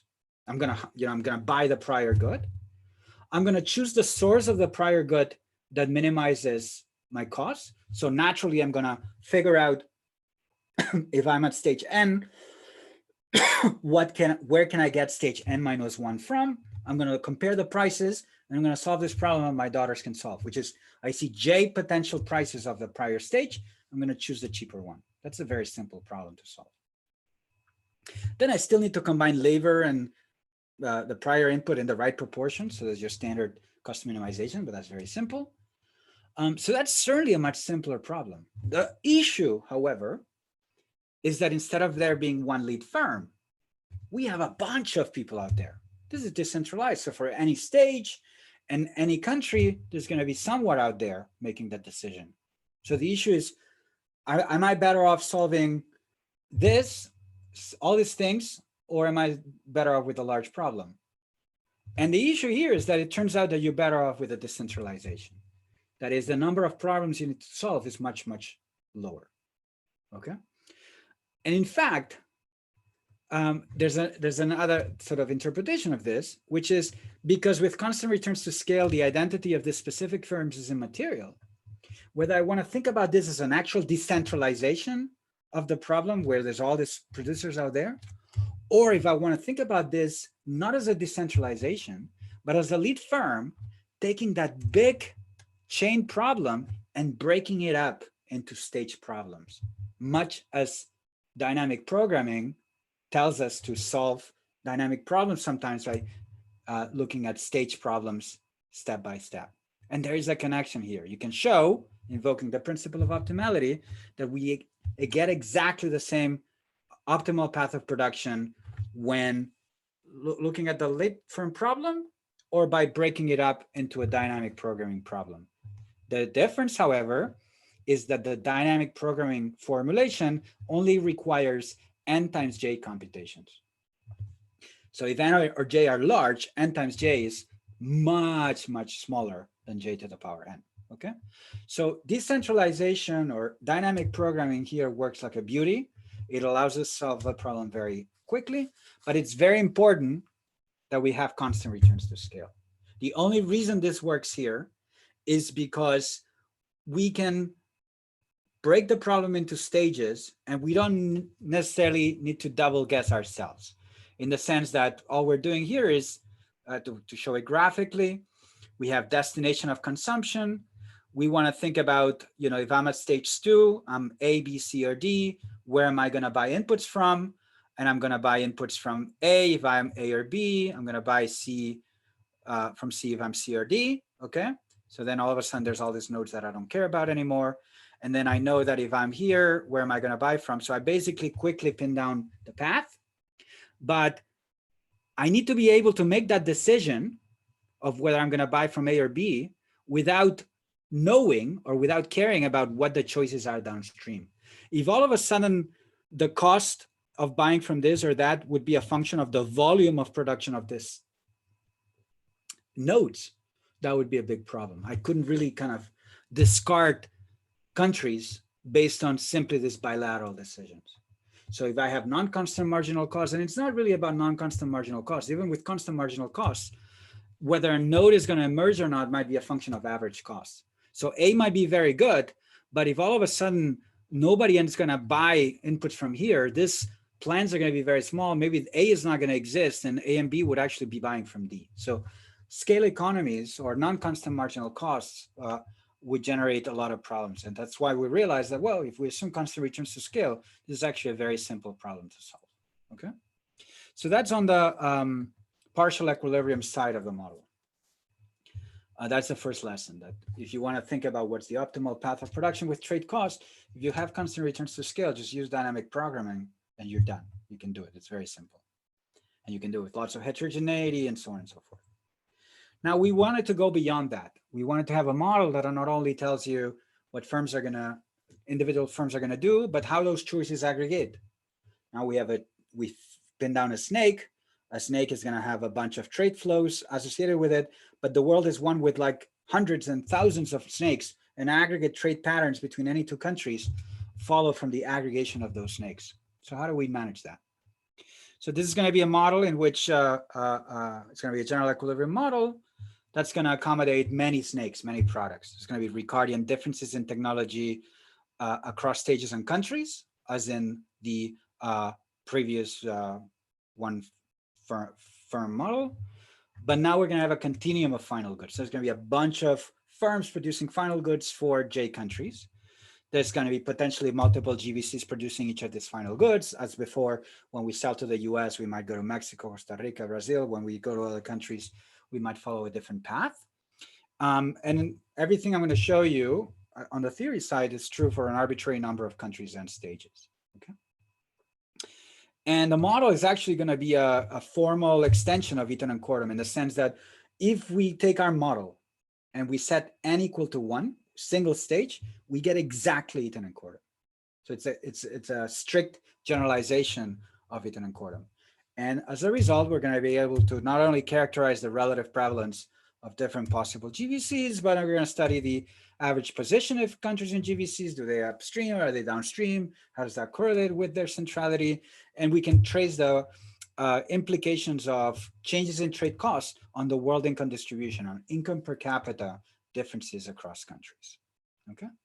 Now, the reason, the main innovation here relative to Eaton and Cordham and relative to prior attempts to have multi-stage versions of the Eaton and Cordham is a conceptual innovation, which is to think about productivity at the chain level rather than at the stage level. And I'll be more clear about what I mean. So more formally, we have an environment where there's a continuum of measure 1 of goods. There's CS preferences over those goods, as in the previous paper. Technology features constant returns to scale and is Ricardian in nature, is exactly what we had before. in a firm level problem, everything I told you about constant returns to scale and increasing elasticities, that's true for any general cost function. For the G, it's important to stick to Cobb-Douglas. So that's basically what we had. The only twist is that instead of having wages here, I have C. C is the cost of, you take the prior input and then you combine it with stuff. Instead of just combining it with labor, we're allowing you to combine it with labor and materials. Why? Because the Eaton and Cordon framework is a Ricardian model of trade, but they allow firms to not just use labor, but use parts and components in production. And there's actually input trade, but it's that roundabout input trade. So we wanted to have a model that nests their model. So we also allow firms to use inputs, not just in terms of this vertical chain where the prior stage is coming to you, but also in terms of each stage uses not just labor, but a hammer or other pieces of equipment that can themselves be thought as sort of materials or components. And that's that term here, where we assume that the price index associated with the bundle of materials is the same as the consumer price index. That's the same as in Eaton and Cordon. It amounts to assuming that when firms produce final output, only a share of that final output is consumed by consumers. Part of the final output is recycled and used as inputs by all other by all firms in the economy. Okay, so that's why the price of final goods, the price index of final goods, and the price index of inputs is one and the same because it's the same bundle of goods. Okay, you could relax that, of course, but we wanted to stay as close as possible to Eaton and Cordon.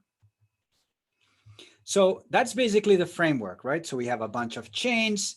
Each chain you want to sell to consumers in J, and you're going to choose a chain for each variety of goods and for each destination market that minimizes total cost, which is the same expression we had before. Remember, I just switched the order here, but it's exactly the same we had before. Now, we are not the first set of authors that have looked at basically a multi-stage extension of the Eaton and Cordon framework. What previous people had said, however, is, okay, in Eaton and Cordon, remember the A's are assumed to be Fréchet distributed. I had that in the previous paper. So the A's are Fréchet distributed, and stage by stage, I draw these draws, and then I get some implications. Okay. Indeed, if we have n equal to 1, this is what the Eaton and Cordon model is. N equal to 1, they would say 1 over AJ is Fréchet distributed, and that's the probability distribution. And then we're done. We have some neat formulas that come out of that, as in the previous paper I was telling you about. And then people came along and said, okay, we're going to assume that all these A's are Fréchet distributed. The problem is that there's a reason why Eaton and Cordon chose a Fréchet distribution. They chose a Fréchet distribution because the A's enter here, okay? And you're trying to minimize the product of A times wages. So you're trying to characterize a problem in which you're choosing the minimum of a series of draws. And the Fréchet distribution is very useful because the minimum of Fréchet distributions is itself Fréchet distributed.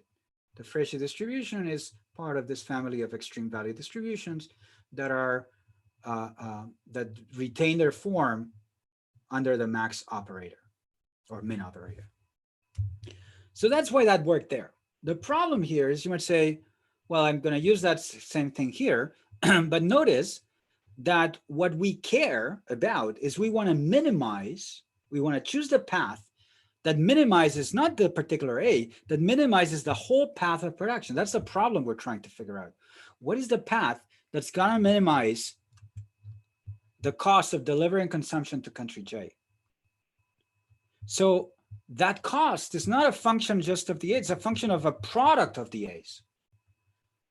And because the Fréchet distribution is not preserved by multiplication, the product of Fréchet distributions is not Fréchet, then all this beauty of Eaton and Cordon is completely useless once you have multiple stages. You might say, well, that's just because you have Cobb-Douglas. What if you have Leontief preferences? Then the cost function is additive, right? It's you add the cost. Well, that doesn't help you either, because the sum of Frechet distributions, the sum is not Frechet either. So how do we find a way to have a formulation by which we can still think about a way to characterize in a general equilibrium model the relative prevalence of different chains, being those that minimize the cost of delivering consumption goods to consumers, much as Eden and Coram thought about the Ricardian model. How can we make progress? If the A's are Frechet, the state-specific draws are Frechet, that's not going to work. And indeed, work by Rob Johnson and Kei Mu-Yi and many others, they made that assumption, but then the model became a mess. And they just go and try to do like calibration, or they did some sort of simulated method of moments, complicated estimation, which at some point you start thinking, why am I assuming Frechet if I get no tractability? So what we propose in this paper is the following, which is, don't simulate the model, don't do crazy complicated stuff. This equation is telling you exactly what you need. This equation is screaming out, don't assume that the ALNs are Frechet. Assume that the products of the ALNs are Frechet. If the product of this productivities is Frechet, then everything is going to work out fine. And that's indeed what we assume. That is, we assume that there's not stage-specific productivity. You want to think about productivity at the chain level. If I design a chain that's going to go through Mexico, Costa Rica, and Brazil, that chain is going to achieve a labor productivity level that is going to be a function of the unit labor requirements associated with all the countries in the chain. And if I choose on average countries, I choose countries that on average are more productive, then I'm going to have higher efficiency levels. And if I choose countries that are less efficient, I'm going to achieve lower efficiency levels. But it's sort of natural to think about productivity at the chain level, and it delivers very neat results. Okay. Now in the paper, we discussed two ways to get at the same results. That is, if you really want to insist on stage-specific productivity, there's variants of the model with incomplete information that are going to deliver the same. I'm going to skip that in the interest of time and just tell you what we get out of that. I'm quickly running out of time. Just going to complete the description of the model, and next time, tomorrow, I'm going to take over from here. Okay. So what we obtain with this chain formulation of productivity is in the same manner that the Frechet distribution and Eaton and Cordum delivered neat formulas for trade shares, the percentage of consumer goods spending in India that comes from France, from UK, from Japan, or in the prior paper I was telling you about earlier today, we had input shares, how much inputs are coming from various countries. This formulation of the model is going to tell you the percentage of a country's spending on final goods that is consumed when following a particular path. That is, give me a path of production, Brazil, Costa Rica, Mexico, and I'm going to tell you what percentage of US spending followed that path. And that's simply a term here that is associated with the T's, the C's, and the trade costs and the parameters that I introduced before, divided by a term that is no other thing than the sum of the numerator across all possible paths of production. Okay, this is like the sourcing capability of a given chain. Its sharing spending is simply the contribution of that to the overall sum. Okay, so that's basically, it's an ugly expression. You might say it's long and ugly, but it's a very simple closed form solution. You can map spending shares to this thing. Now you might say, well, I don't observe, when you look at US consumption, I don't observe the path that goods came. That's true. But the model not only tells you this, but based on these equations, you can very easily figure out the percentage of final good purchases when they come into the US, where they're coming from. All you need to do is focus on chains. Okay, suppose you want final good trade between Mexico and the US. I'm going to focus on all the chains that end up in the US, and consumption in the US, but for which assembly was in Mexico. And I'm going to add over all the ways in which goods could have gone to Mexico, and all that's the sum of those spending. That's the percentage of final good consumption that is coming from Mexico. I can sum these terms.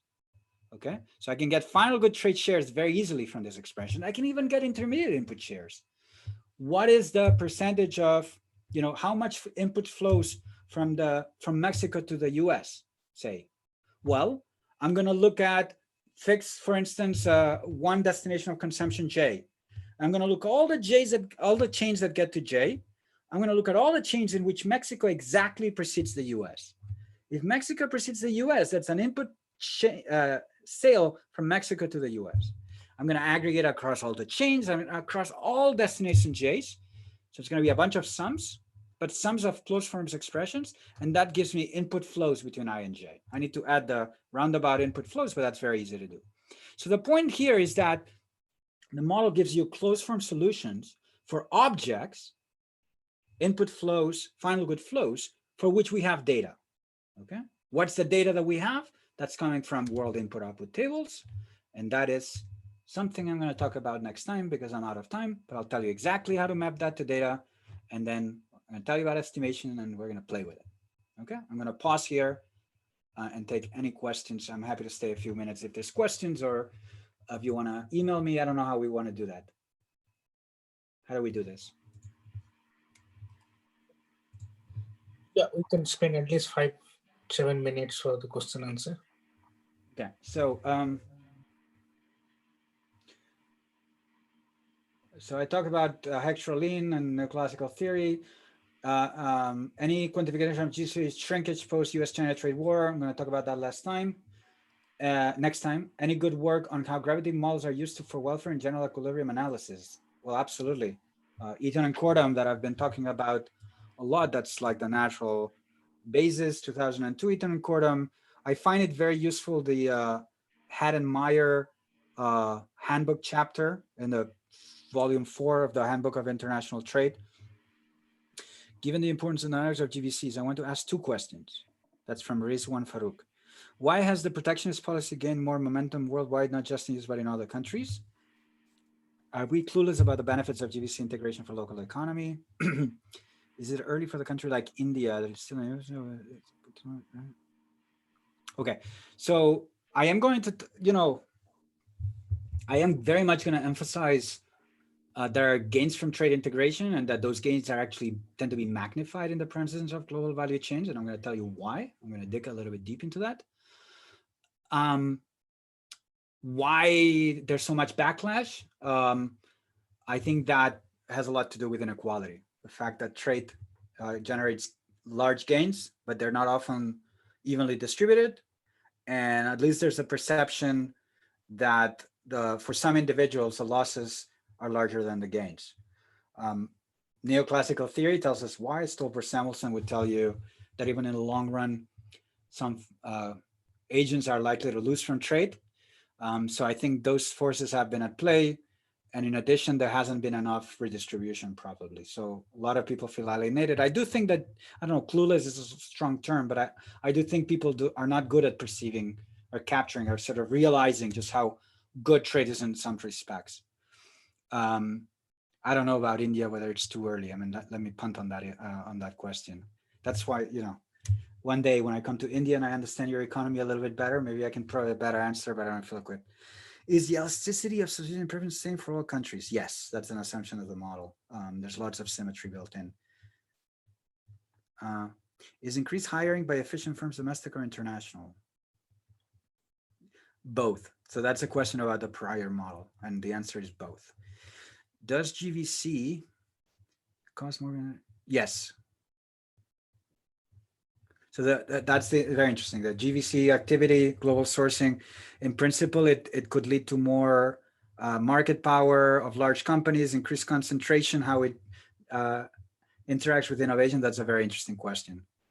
But certainly, in the same manner that trade integration with China has led to the rise of Walmart and other big retailers, and that's been really bad for small, mom and pop shops. It's the same with firms. Large companies grow, small companies are hurt and shrink, and they that increases market power. It might reduce variety. I mean, I'm not saying that there might be some negative aspects of it.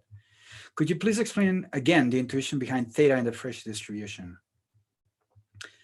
11:30. Okay, so that's the recent question. So let me answer that.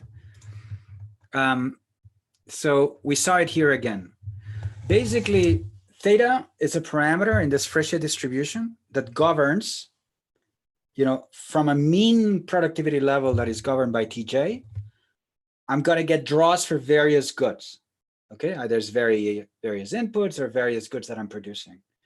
If theta was very large, I would get draws that are all very close to TJ. So Germany would get better draws at productivity at producing goods than Spain in just about any good. When theta is lower, the variance of those draws becomes larger, and then you're going to be better at some things than others. And if you're sufficiently better at some things than others, you're going to be even more productive firms are going to be worse than others at producing stuff. Now, even with little variance, you're going to get trade because wages are going to adjust, you have comparative advantage and things like that. But the lower is theta, the more we're going to gain from trade, because trade puts together countries that are really good at some stuff and really bad at some stuff. Okay, so the more we put together countries with large differences in the efficiency with which they produce different goods, the more we're going to tend to gain from trade. That's why, and I'm going to say something about that next time, in low theta environments, the gains from trade tend to be larger. Okay, theta before in the previous model, there was also governing the trade elasticity. The larger was theta, the more trade flows were going to react to trade frictions, because if there's a small variance of productivity, trade costs have a bigger effect. If there's a large variation in productivity, even if I have wage differences, I'm still not going to move away a lot from some sources, because there are always going to be some goods that are attractive enough for me to buy. Okay. So should we aim for lower theta? I don't know. I don't have a theory for theta, but I don't have a theory for theta. But that's certainly the gains from trade are associated with this. Great. I mean, there's things on the chat too. Okay, so there's a demand for COVID and sunk costs. Happy to chat about that next time. Where can I learn the basics of 0-1 aggregate? What is 0-1 aggregate? I don't understand that question, sorry. The question from Shai Danot.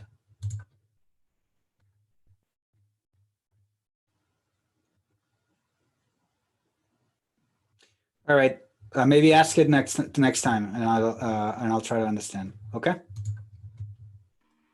I think, Professor, tomorrow also we have a session. At 8 in the morning. Yes. You can continue with the interaction with the professor. Absolutely. And, yeah, I would not try to sum up what has been lectured because we have another session also. So thank you, Professor. And I think we can conclude with this. And thank you, everyone, for your attention. Thank you so much. Thank you. See you tomorrow, hopefully. See you.